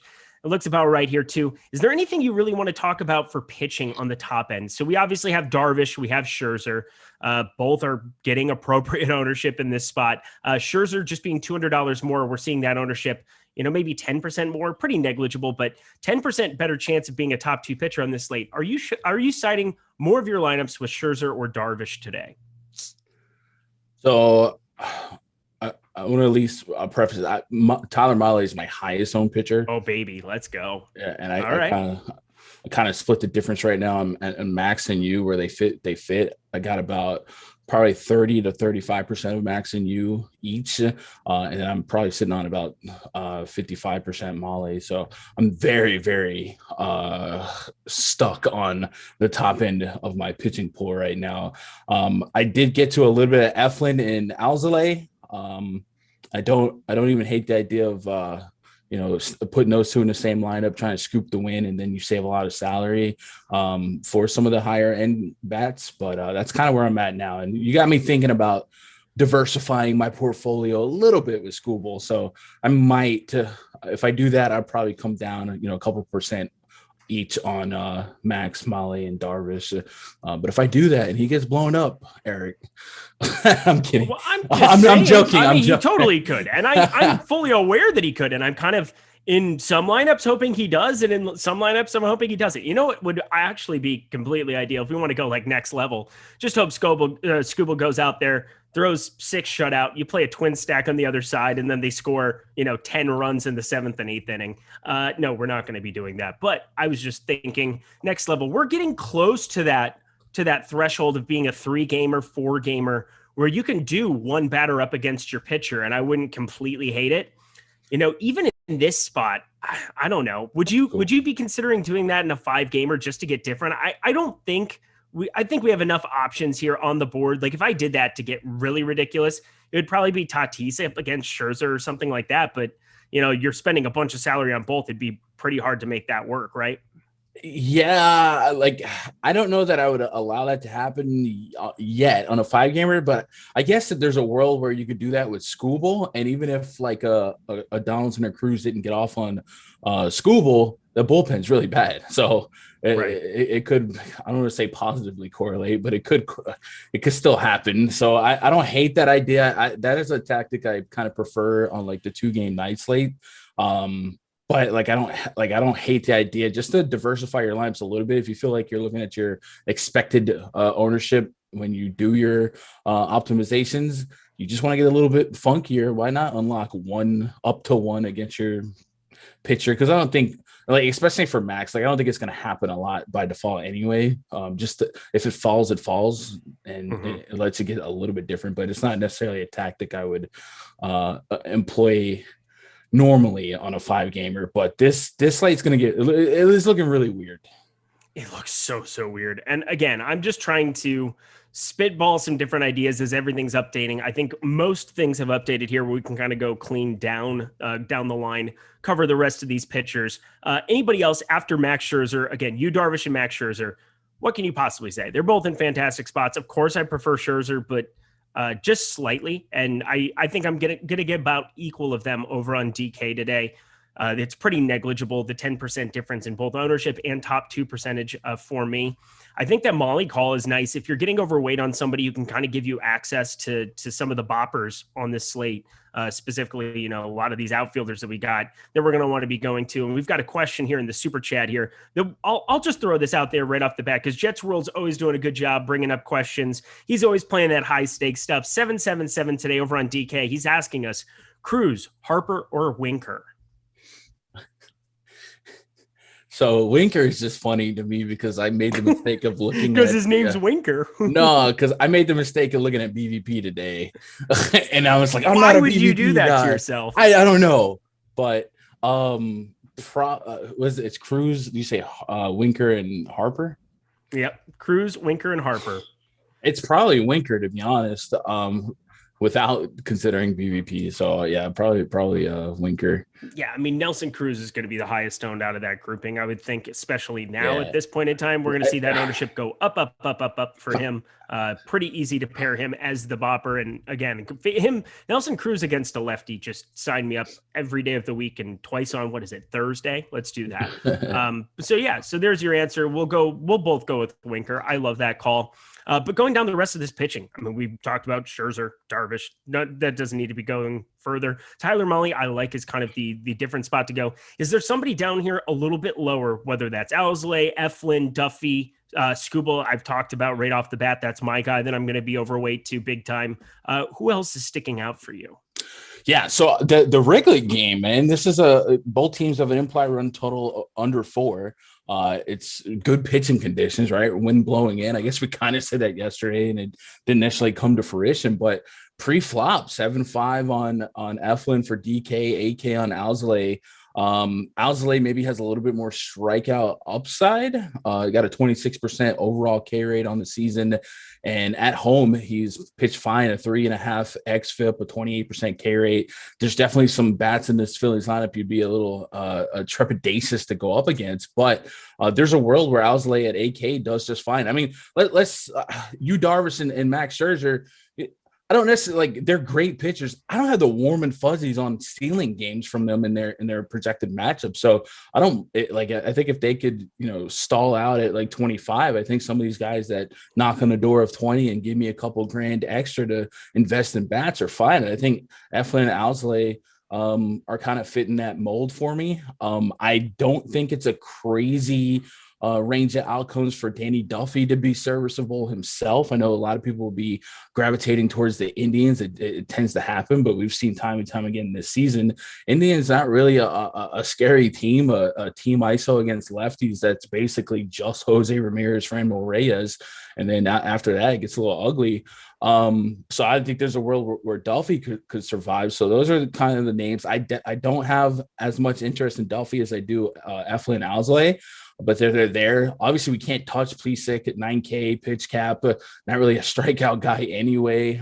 Like, even if you told me Plesac had 80 pitches, I don't think I'd touch him at that price. So really just the Wrigley game and maybe a little kiss of Duffy. And you've got me grabbing a little Skubal. Skubal snacks. How about that? Skubal snacks. Has anybody said that before? I want to take ownership over it. If not, his parents can hit me up. You can buy the rights from me. But Cleveland, 23.6% K percentage up against left-handed pitching here this entire season. only an 83 WRC plus. I do think that Duffy's a guy that's dead last in Major League Baseball, by the way, up against left-handed pitching.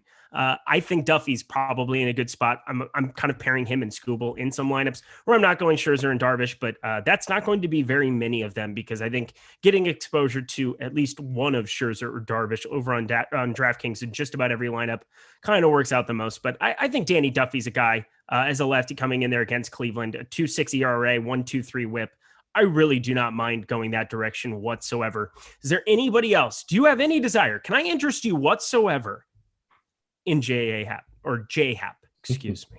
No, you cannot. Okay. Well, I'm saying he's got 13.5% ownership, which is kind of shocking. He's 5,700. We got some bats we might want to be paying up for. Just throwing it out there. Do you have any JAHAP, whatever? Like at all? No, not like we could have 9 players from our chat room right now, and I probably don't play JF, man. It's just not there for me. The Tigers, this confirmed lineup actually hit for really good average against lefties, and Hap likes to enhance upon the upside that you get there.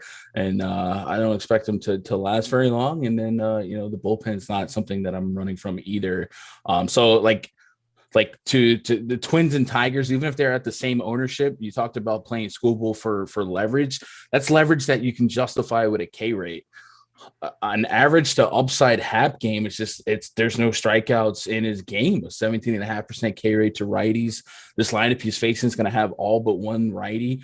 Mazzara being the solo lefty, and it's just not worth it for me. And he only strikes out lefties at 18%. So there's really just not like inherent upside. Even if he ground balled, 6 innings and got 3 strikeouts, that seems like an absolute amazing game for Hap here. So I don't have any Hap interest today. I just don't see a ceiling that wins a tournament. Yeah, I don't know. 28.7% K percentage for Detroit, also leading the majors. It's kind of interesting how some of these splits on the bottom end work out up against Detroit, up against Cleveland.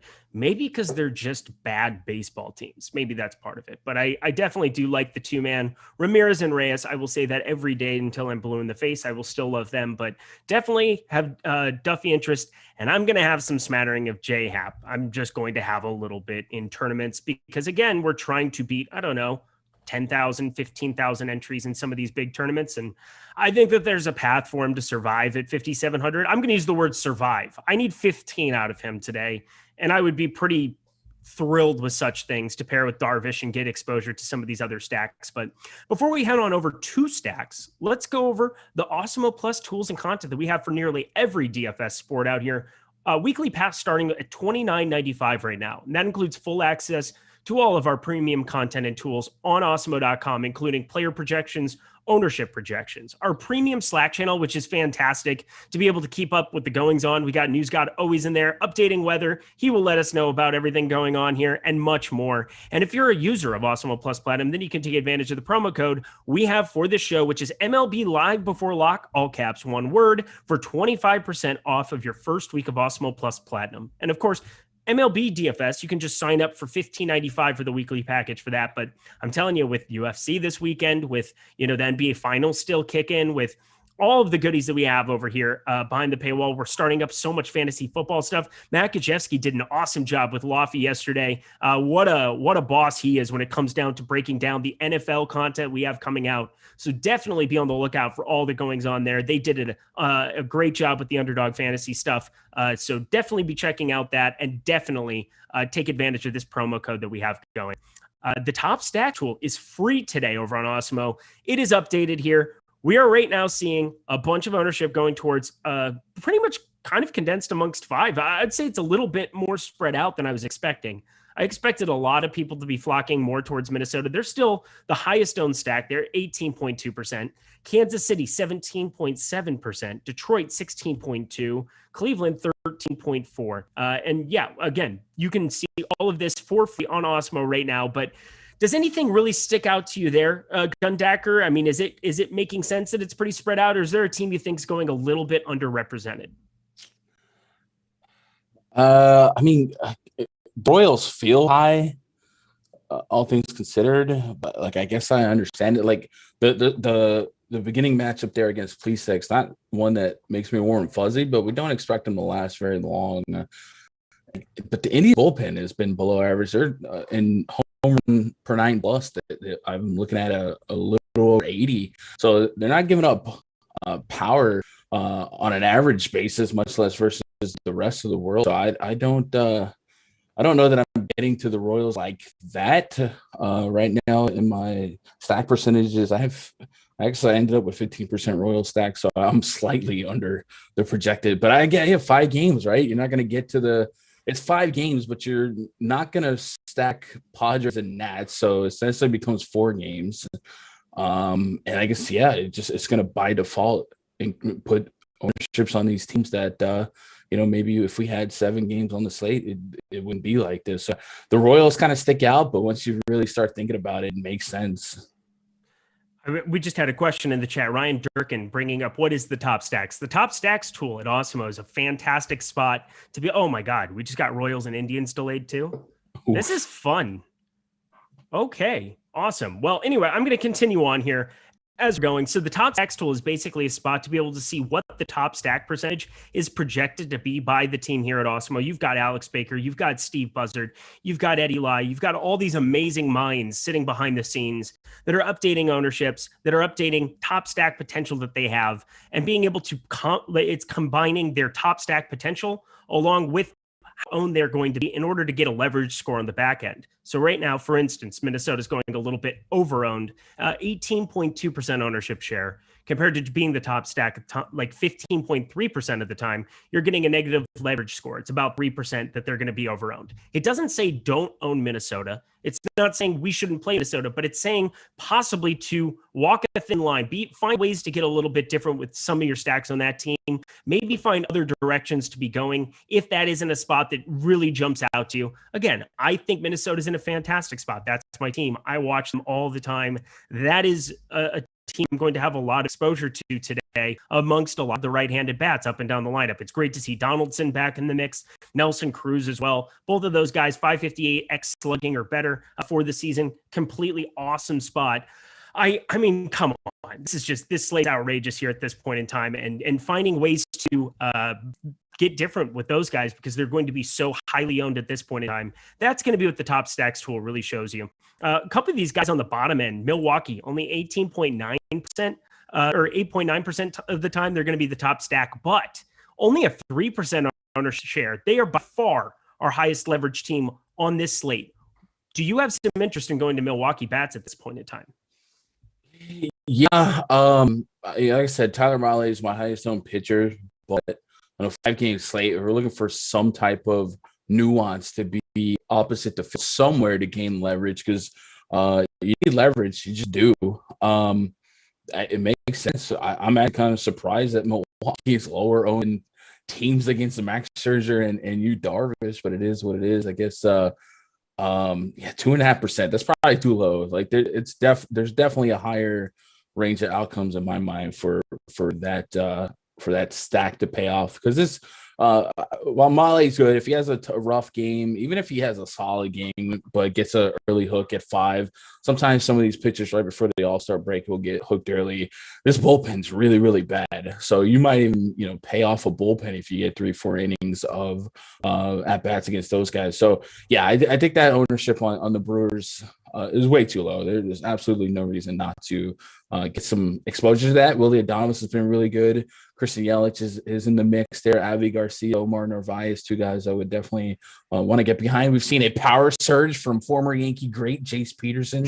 And I guess Luis Urias leading off. I think he homered recently. So, yeah, I get there. Obviously, like I said, I'm not going to back down from having Mahle as my highest owned pitcher, but a 5-game slate, it's not going to cost me much equity to have leverage on Mahle exposure and leverage on Brewers exposure. So right now, I'm looking at the expected slugging of the Milwaukee Brewers. Avisal Garcia, he's a little under 500, 499. So fantastic. Willie Adames, 456 is second. Jace Peterson is third, 451. Luis Urias is fourth, 428. Omar Narvaez, 417. Christian Yelich is sixth on the Brewers alone, behind the names I just said. I mean, this is absurd. 405 expected slugging on the season. What is going on with this guy? I think he's hitting balls directly into the ground. That's bad. Yeah, his launch angle is pretty absurd on the season. 2.8-degree average launch angle. Not ideal for hitting baseballs high and far. No, what you want. Yeah, it's just shocking to see Luis Urias, Chase Peterson, Willie Adames all higher than Christian Yelich in expected slugging on the season.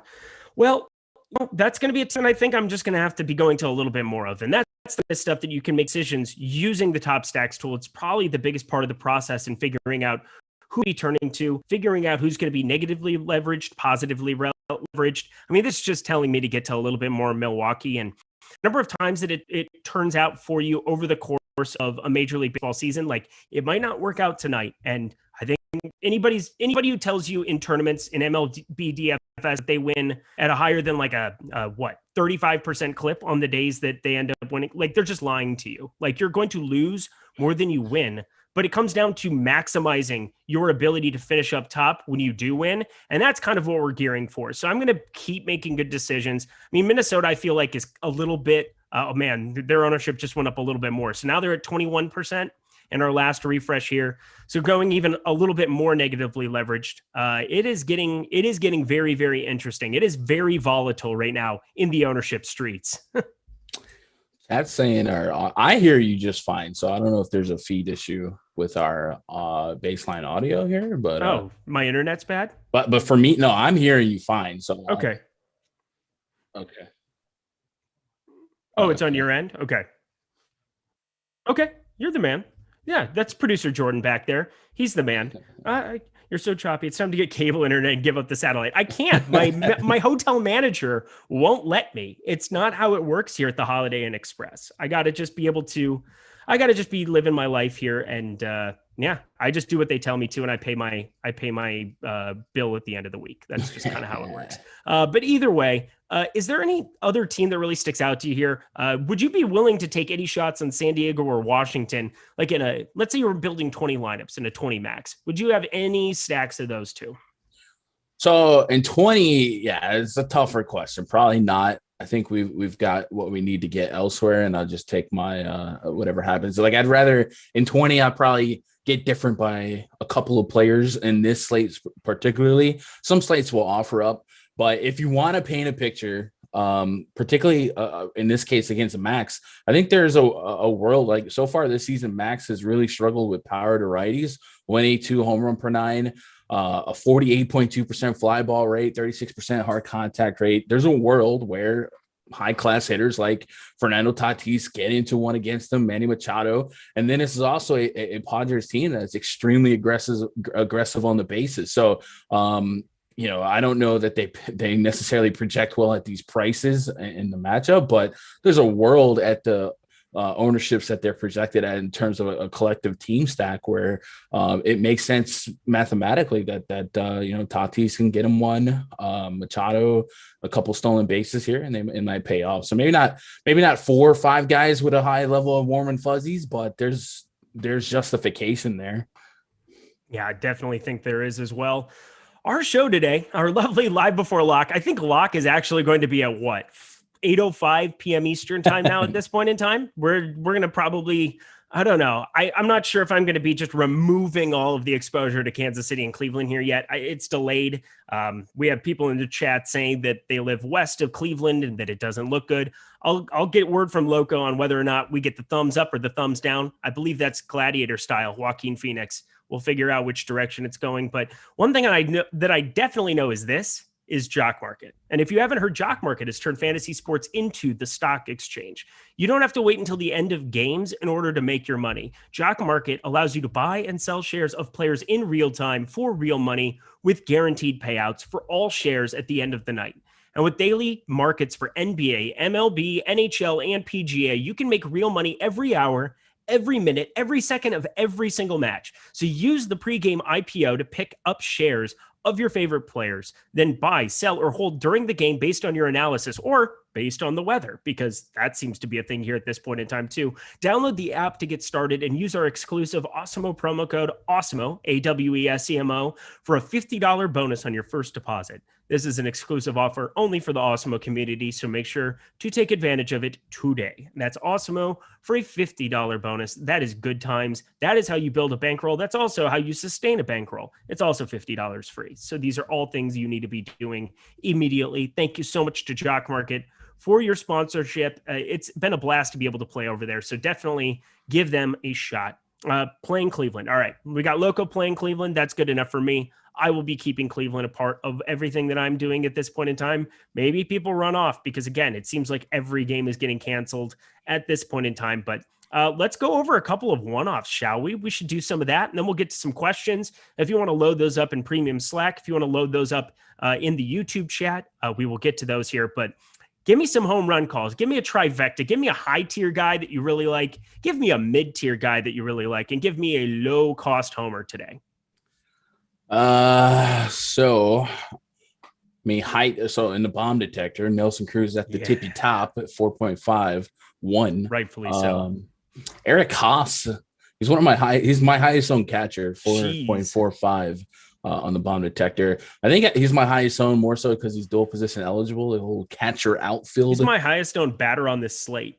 Yeah, well, there you go. There's that. And then I think Tatis makes sense in the mid tier. But Jonathan Scope, Eric Haas are my two highest owned guys for power. And then like I said, Tatis projects well on the bomb detector for just looking at not Max Scherzer. I got him at a 4.21, and my scale is set to where 4+ is solid. So maybe Tatis gets into a sneaky late night hammer situation. But yeah, give me Scope, give me Haas, and I guess Nelson Cruz. I see the thing with Nelson Cruz, man. If he doesn't homer, he doesn't offer much. Like it's singles. He's not going to run out a double for you.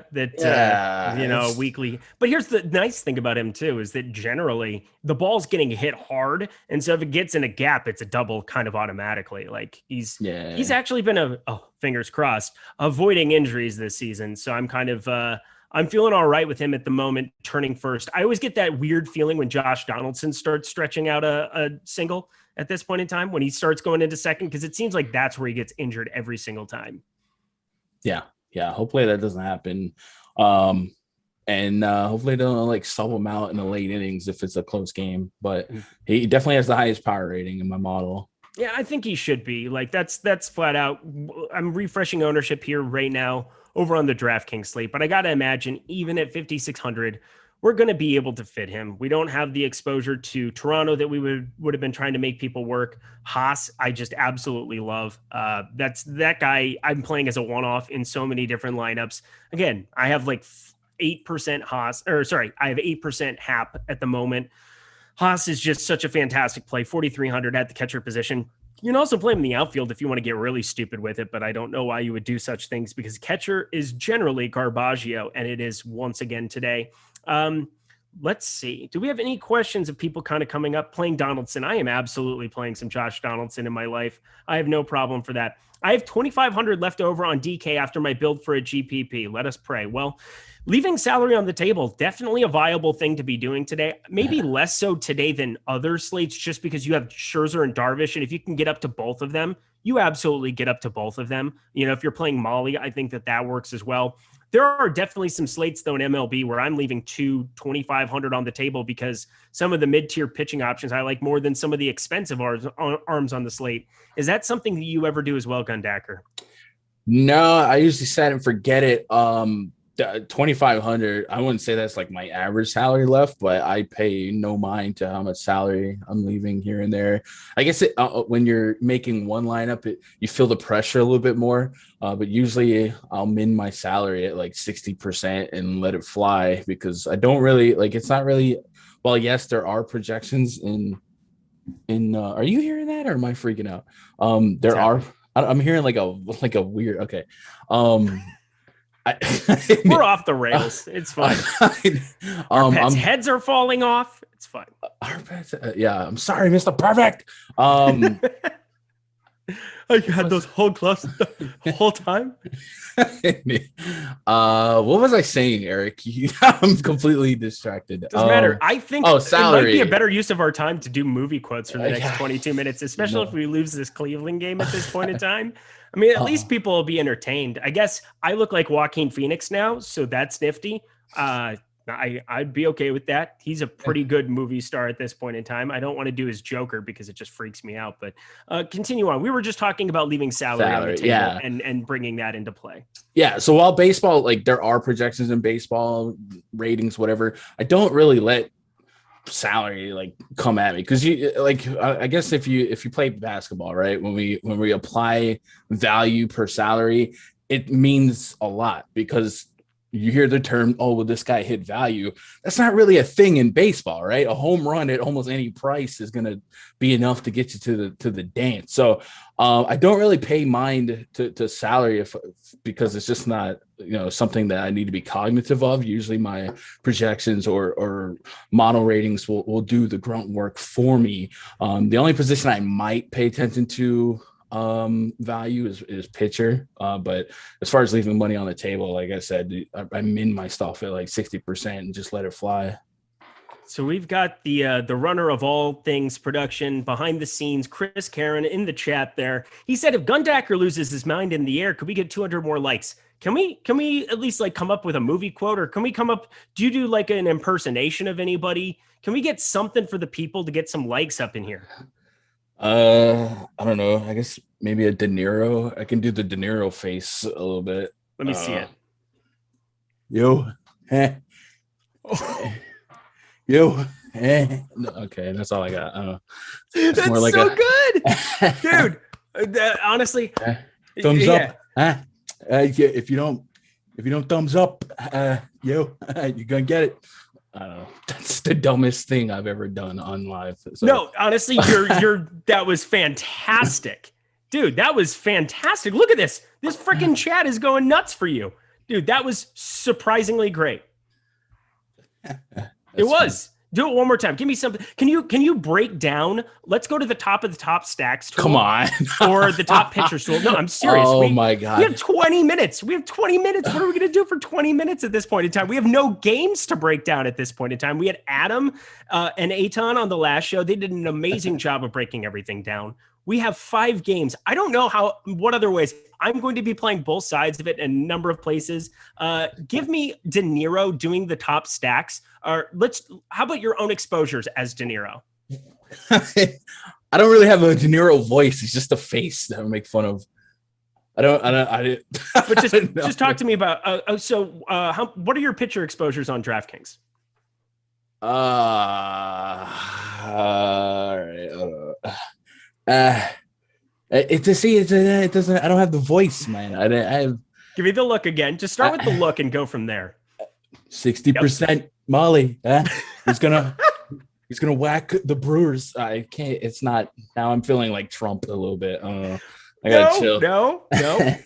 That is a polarizing take. Nope, we're not going there. But yeah, absolutely, man. Dude, that is so good. I appreciate you sharing that with us. De Niro dong picks. That's an interesting way to do it. That would actually be pretty fun at this point in time. All right. Well, let's bring it back to some baseball. I suppose we can go down that direction. I'm refreshing a little bit over here. Is there a team that maybe, so like one of the strategies Adam's been talking about that, and that's kind of what I'm doing a little bit with Eric Haas today. I think that because Detroit at 13.3%, they're going about appropriately owned now at this point in time. So that ownership's come down, kind of a result of before people were trying to stack them up as a value stack. I think that's starting to level out. We've lost Toronto. We've lost Baltimore. We've lost possibly Cleveland and Kansas City. Who knows with this at this point in time? We lost the Mets game. I think we're just kind of looking at Detroit coming down as a result of there's better offenses on the board now, and we should be targeting ones that can actually score runs. That might be a bummer after all, but Eric Haas, definitely a guy that out of the middle of a stack that I don't really like. Jonathan Scope as well. That makes a nice 2-man game right there. But is there like 2 individual hitters that stick out to you as like a pair that you're doing a little bit more of in like 5-2s on DraftKings? Or is there kind of a way that you're getting different with some of your stacks? Because we're losing games, and I'm going to open up my stack pool on my next run right now. Yeah, so I don't have as many full Indian stacks as maybe the field does, but I have a ton of Jose Ramirez and Franmil Reyes. Because I feel like that's the meat and potato of the upside there. I guess maybe you paint a case for Ahmed Rosario.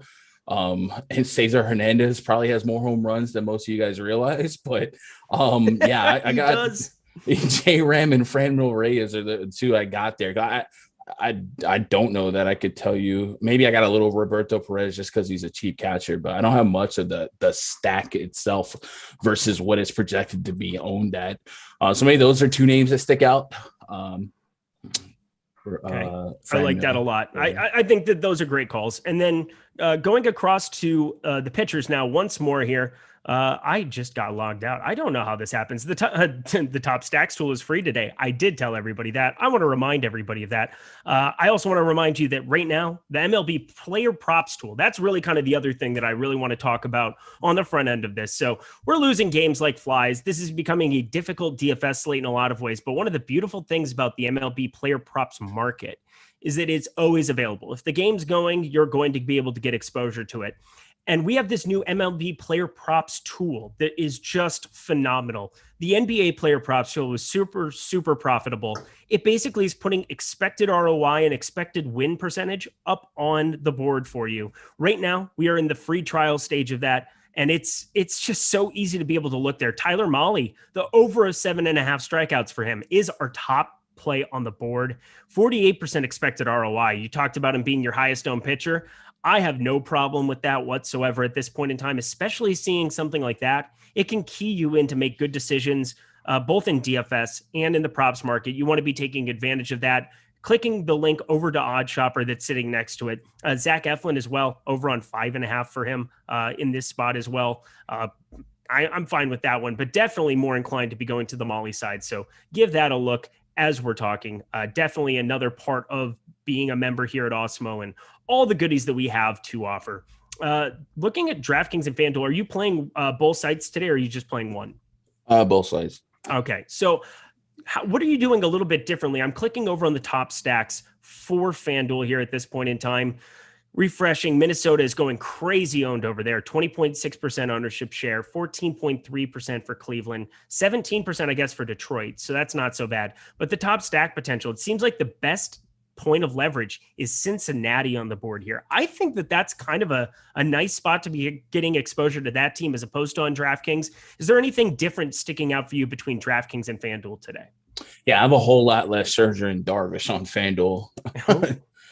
Just like I said, it doesn't feel like a max upside spot. I don't mean max Scherzer, but like maximum ceiling for both pitchers. Like I don't like the strikeouts rates for this projected Nationals lineup isn't like obscene. And then we talked about, even the Padres do have some strikeout potential in this lineup, but you do worry about them as just a talented team. So at their prices, like I'm just ending up a little bit more in my happy space of Tyler Mahle, and I got a little bit of that Wrigley game with those pitchers, and that's just giving me salary for days for the bats I like. So hopefully we don't get like a no-hitter in San Diego tonight, because I'll be severely underweight on FanDuel. But I got enough on DraftKings to be invested. I think there's enough pop in both of these offenses. I don't know if that's going to be something where I want to be invested in them very heavily, but I think there's enough potential. I think 7 is a pretty low number, and maybe that's appropriate. Both of these are the top 2 pitchers on the board, no question about it, but I at least have enough apprehension. We've seen power that Max Scherzer's been able to give up, and there's certainly power in this lineup. Yu Darvish as well. But yeah, they're both more fly ball pitchers, but just looking at the hitting conditions, I'm just kind of hoping that both lineups don't get completely chopped up, especially over on FanDuel, because as you said, I'm also trying to go a little bit underweight, 11-4 and 10-9, pretty big numbers over there. On DK, on 2 pitcher sites, I find it difficult not to be playing one of them, pairing them with Mahle, pairing them with a cheaper Skubal or Happ or whomever else you want to be going to in that direction. I think that that's a very strong way to go on this slate. But looking at the top pitchers tool as well, over on FanDuel, we're seeing Scherzer come in with 17%. Mahle's at 16%. Like, I just don't see there's that big of a difference between the two. That $2,000 of savings can go a long way for that 1% disparity. So I really like your play over on FanDuel today. Let's see. Do we have any questions in the chat from anybody? We're just trying to figure out stuff. I want you just to do De Niro the rest of the show. That's what I'm here for.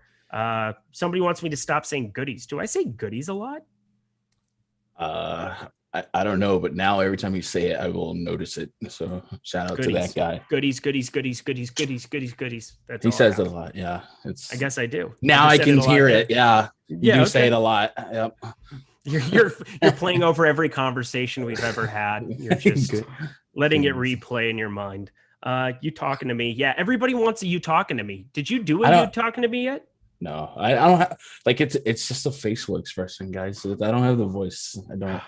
I thought it was a pretty good package altogether. I just said that you have a pretty good package. I need to stop talking is probably, unfortunately, I'm hosting. Need a clip. Yep. Clip it together. Zip, wind it, and reverse it, in fact. They said Cleveland first pitch is set for 7:20, so it looks like they're good to go. Okay, that's exciting. These are good things. Hopefully that's not fake news in the chat. P-Reg. I'm pretty sure that I haven't seen that. Somebody, yeah, I'm just not even going to say those things. You're just dying on a hill right now, and I'm letting it happen, bro. You just keep talking. I don't know what else I'm supposed to do, Gundacker. We got 5 games. How many times can I break over? Like 5-game NBA slate, there's like specific intricacies, and there's like, ooh, this guy could see more minutes, and this guy could get fantasy point per minute. At this point in time, we have the lineups. We've had the lineups forever. I'm trying to monitor weather. I'm trying to monitor where to go for specific, like, are we going to have issues for this Cleveland game? Doesn't look like it. I don't see where that 7:20 is posted on Twitter. If somebody wants to just link that in the chat, just put a tweet out there. But again, I trust Loco. Loco is keeping track of everything all of the time. I'm never too worried about that. Let me just talk about fantasy football for a second. So fantasy football, I'm so excited for this entire season as well. And you should be too. It's quickly approaching. And if you trust us with your DFS MLB stuff and your NBA stuff and all of the stuff that we do here at Awesemo, and we do an amazing job, we truly have the best players in the world in-house, then you need to be checking out the new season-long and best ball fantasy football stuff that we have available through Matt Gajewski at Awesemo Fantasy. It's a new spot on Twitter. You need to be following it now. Everybody plays fantasy football. Let's be serious. And the same data and analysis that goes into our DFS content and tools is going to be going into fantasy football. And we have plenty of it in front of the paywall right now. And that's just getting started. We had Laffy and Matt Gajewski. They did the show yesterday for Underdog Fantasy. And there's a couple of things you need to do first before we get started. Go over and do the aforementioned thing of at Awesemo Fantasy, following them on Twitter. And then we also have an Awesemo Fantasy Football Facebook page. Now, those are also goodies. And again, if you want to have a leg up on your family in your friends and family league or whatever you play, if you play high stakes leagues, no matter what it is, I guarantee you this guy and him and Laffy together, Matt Gajewski, they will keep you informed. They will give you the best information in the entire industry. And this is something that we all do. So definitely be taking a look at that. Promise you that it will pay off. Any final thoughts that we have on the slate as a whole? Anything else that you want to cover here? Anything change in your exposures in the last, 15, 20 minutes of being De Niro? No. I guess the Nats confirmed lineup came out. It doesn't look different than what I had. No, it's the exact same that I had. So, really nothing's changed. When the game started getting yanked, I figured this would become more of a math problem because of the ownership. And these condensed slates are really just one big math algorithm and make the right decision. Tomorrow, 14-game main slate, we don't have to make as drastic stands and fades and leverage calls. So hopefully we don't have weather tomorrow. Yeah, hopefully weather just doesn't exist. Maybe the sun will explode. Who knows? That would be sad. That got dark real quick. I drink every time Eric says at this point in time. How about also goodies at this point in time? Is there anything else we need to add to the Eric drinking game? Put it in the chat. Let us know. Goodies, man, at this point in time, that's another one that I'm going to just need a buzzer at this point in time if I'm going to be saying those. Did I just do it again? Yeah. Oh, okay. I didn't even try. That's the pathetic part. I'm not even trying at this point. Let's see. Anything change here in the DraftKings ownership for the top pitcher stool? It's the same slate. Nothing's changed. It's pretty incredible. It's crazy. Maybe, how about NBA? Do you have an NBA pick for tonight? Because I know that you're in the NBA streets. You're playing some Showdown, I'm sure, tonight. We've got that coming up here tonight. Once again, I believe it's Laffy and Greg this evening on the Live Before Lock show. They're giving you all the information you need starting at 8 p.m. Eastern time. You do not want to miss that, leading you into game 2. There's a lot of different things. For one, everybody knows Giannis can play 35 minutes and that he's capable of such things. So that's nifty. But anything else that you saw in NBA that really sticks out to you? No, just let's go Chris Paul. And it's one of those where, like, I don't care who wins, but I'd rather Chris Paul. Like, I'm just a Chris Paul guy. So I want to see him win. I'm going to play him. Yeah, I can't wait to go watch him flop out there like a carp. I mean, he just reminds me of like a fish out there. He's a carp. He's an annoying bottom dwelling carp, and he's very, very good at basketball. But Chris Paul is a carp. Never. You will not unsee Chris Paul playing basketball as a carp at this point in time. If you're from Lake Life, Minnesota, you know what I'm talking about. That's what's up. And every time Eric claims he is a Twins fan, drink. That's fantastic, but oh, that's a good one. Except for I was at the World Series in 87 and 91. I was 1 month old and 4 years old. Those are fun facts. This is also just me just randomly throwing stuff out there into the ether at this point in time. Anybody else on DraftKings? So let's talk stacks for 1 second here as we're getting closer up to lock. So I was saying going away from traditional just 5-mans, 5-2, 5-3. I'm going to be focusing a little bit on 5-1-1-1. I'm going to be focusing on some 4-3-1s. What's so funny? What happened? I guess you said goodies again. I don't so drunk. I don't really even know what to say anymore. Oh man, it is not surprising that this is not. Somebody said thank you. Honestly, I'm just here for you. I'm trying to give you guys drinks. More drinks, better than less drinks, right? I've never drank a drink ever, so hopefully stop saying goody or I have to start. You live in Waco, Texas. You go to church on Sundays with your grandparents and you guys hang out. Nope, not true. Cool. Awesome. I'm still not seeing where it says that it's 7:20 p.m. start time for the Cleveland game. Is that on the Indians website here? Let's find this. In the meantime, we're just kicking it here on the Live Before Lock show. These are good times. Yep. First pitch is set for 7:20 tonight. Perfect. Thank you, Cleveland Indians. Good to know. That's going to be fine. That's going to stay in my pool here as well. Looks like it may get PPD'd. No, I don't see that at this point in time. Oh, Bakita Atwar, welcome to the Awesemo team. You can get those badges. Those are fantastic things to be getting into your life. You won't get a wrench next to your name like us, but you will definitely get those badges, and those are way cooler. They're way better. One day I'll have an avatar of my face. Maybe the day that I stop saying goodies or at this moment or at this time or whatever else. What other buzzwords that I come up with? But let's see. Anything else stick out to you for DraftKings or FanDuel that you really want to talk about, or anything else on this entire slate in general? No, just don't play Zach Plesac. Just don't.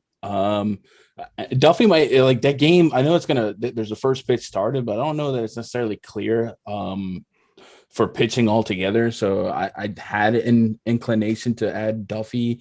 I think I have some Duffy. I might have to roll that back after investigating it a little bit more, but for the most part, there's not much that has changed from when we went live to now. We already knew 2 games were gone and where we're going to land pitching and stack wise. Any decisions I've made since then is just based on where the field is on our top stacks tool, which is free, by the way. Love that. Look at you. You're a company man now. Yeah. I just love that about you. I love that about you. We have De Niro in-house here at Awesemo.com. It does not get better than that for sure. Kind of looking in the chat. Oh, are the Warriors going to make a trade? I would hope so, because I don't know. It just seems like they just need to add another piece here for sure. At this point in time, I want Kawhi to the Warriors. I don't, because that's a superstar team. I mean, Klay Thompson is coming back, and the 2-man game of Steph Curry and Klay Thompson is an outrageous thing to see. I'm pretty excited to be watching that again. At this point, oh God, no. I just caught myself. There's no way. I can't keep doing this show anymore. I can't keep doing this. I'm now in my head so hard. It is painful. I've got Jordan staring me down at this blank. I'm just going to start saying the words over and over again just to screw with everybody. But oh my gosh, goodies. Yep. You're welcome. Enjoy those drinks, gentlemen. And ladies, of course. Is Kuzma gone? Kuzma should be gone. He should actually be out of the NBA at this point in time. Drink. I did that on purpose. That was full plan. There you go. Hey, he's got the drink. He's firing it up. We've got 7 minutes left of the show. I don't really know. Should we do a sing along? What should we do at this point in time? Jesus. 7 minutes. Oh my God. This is going to be the longest 7 minutes. I have to go pick up my dry cleaning. Is that interest anybody? I got to go pack. Not my goodies and not my goodies. Ooh, Joey House. You're welcome. There it is. We're sweating a team member at the live final, right? We are. We get are. the link on Twitter. Rinpack. Everyone in chat's going to sweat for him. Yes. Give that good karma to Rinpack. Hit the like button. Hit the subscribe button. Hit the notification bell. So you know when this and all the other content at Awesemo, fantastic content of 5-game slates such as this, where nothing has changed. We are still just waiting. I'm glad Cleveland's going to be good to go here at this moment. Can I say that? Is that... I know your tricks, Dewey. If anybody gets that reference, I like you very much. That would be great. Oh, goodness. Gundacker, I don't even know what you want me to do. What do you want me to say? I'm glad I'm an analyst right now. Analyze something. I don't even know what to ask you anymore. Right. We've covered the DraftKings slate. We've covered the FanDuel slate. We've got people saying I played sticker because this guy said so. I'm the idiot. Yeah, maybe. Yeah, go Rinpack. These are good things. Who's your secret home run call? So you gave all of the on the surface home run calls. Who's the guy who's higher exposed in your lineups that you're like, I'm not going to tell the people about? Now you need to tell the people, Gundacker, because we've reached that point of the day. Oh, man, I don't know that any of these guys would be secretive. I do think like if you didn't know Max Scherzer was pitching and Fernando Tatis is on the slate, you'd be like, oh yeah, Tatis. I think Tatis will come at a really nice ownership, and this is one of those rare spots. And like I said, even if Tatis doesn't homer, because of how aggressive the Padres are, Tatis could swipe a bag, 2 bags, and then maybe swipe one or get a bomb off the bullpen. So 6,200 might be an expensive way to be different from the rest of the slate. But I mean, this might be one of the lowest percentages you ever get on Tatis on the season. So, and he actually projects well in my bomb detector. So maybe it's not so much a secret, but maybe ownership wise, you can get a fun play on Tatis. I like that a lot. And maybe for the heck of it, I mean, that was kind of the one guy that came to my mind where it's like, if you play him alongside Max Scherzer gives up a solo bomb. You have a weak shortstop position like you do just about every single day. I don't think it's the craziest thing on planet Earth to say, I want a solo bomb out of Tatis, Turner, Adames, Rosario, Gregorius. I mean, the rest of these options, Nico Goodrum's leading off there in Detroit, but no thank you. Like, I think playing Tatis is possibly a one-off. He gets to face the Washington bullpen as well on the back half of whatever Scherzer, if you go 6-7 innings in that spot, which is kind of what you're hoping for. You're hoping he performs well if you have him in the same lineup. But I do not hate going to Fernando Tatis, 6,200, complete spend-up contrarian spot going up against Scherzer, but 4,500 over on FanDuel, very, very doable as well. 4 minutes to go. The final countdown. Don't know what else we really want to be saying about this slate. Does anybody else have but batting second? Gundacker is kind of new. Have him talk about his DFS career. Yes. So your DFS career, my guy. I mean, you came from the YouTube streets. You came here to Awesemo. You started breaking down MLB for us. How long have you been doing YouTube for? The YouTubes? Shoot, I don't know, 5-6 years maybe. You put in the work. Put in that work, Devin. Don't give up. Yeah, I don't know. I've been a full-time fantasy sports player for probably 6-7 years. So I don't know. I don't necessarily consider myself a content creator, but I guess I am. No, what you are is you make money and you teach other people how to make money, and everybody's happy. And that's what we like about you. And that's what you're here to do. It's great to have you on these shows. I've really enjoyed working with you. So there's that. That's at this moment. See, I'm catching myself every time now. At this moment, you were probably, I don't know, the best De Niro impersonationist that we have here at Awesemo. I must say, for now, until Spags comes back. I have a feeling Spags probably has a pretty good De Niro. I'll make him do that first show back here at this point in time. How about that drink? Let's see. We got 2 minutes left, 2 minutes to go. We got that Cleveland game coming up, but of course that is going to be locking. What is that going to be at 7:10 p.m. Eastern time? So we still have a couple more minutes here, but any final words for the people here, Gundacker? We will get on out of here because, it's going to be extended till 7 minutes. And I do not think I have 7 more minutes in me. I do not. I just don't. Yeah, no, it's one of those days, man. Luckily, last couple of days we've had to juggle the risk of weather, and then we get cracked if we took some gambles on a 30% owned DeGrom right that. So I guess we count our blessings here that they removed the risk there. There is some risk of the Indians not going 9 innings and some sours popping up in the middle of the game, so kind of play with that. But versus the old school days, back in my day. Somebody homered in the first inning and the game is called in the third.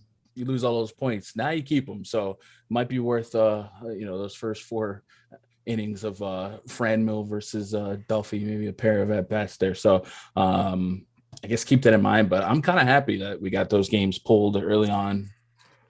They're asking for De Niro on the way out. You have to. You got to give them one more for the road, man. You got to give them one more. Right. Did we get 200 likes? If we didn't get 200 likes, I don't know. Smash the like button now. Smash it now. We have 1 minute left to go. Do it Smash it. I'm going to refresh it right now. We will see exactly where it's at here.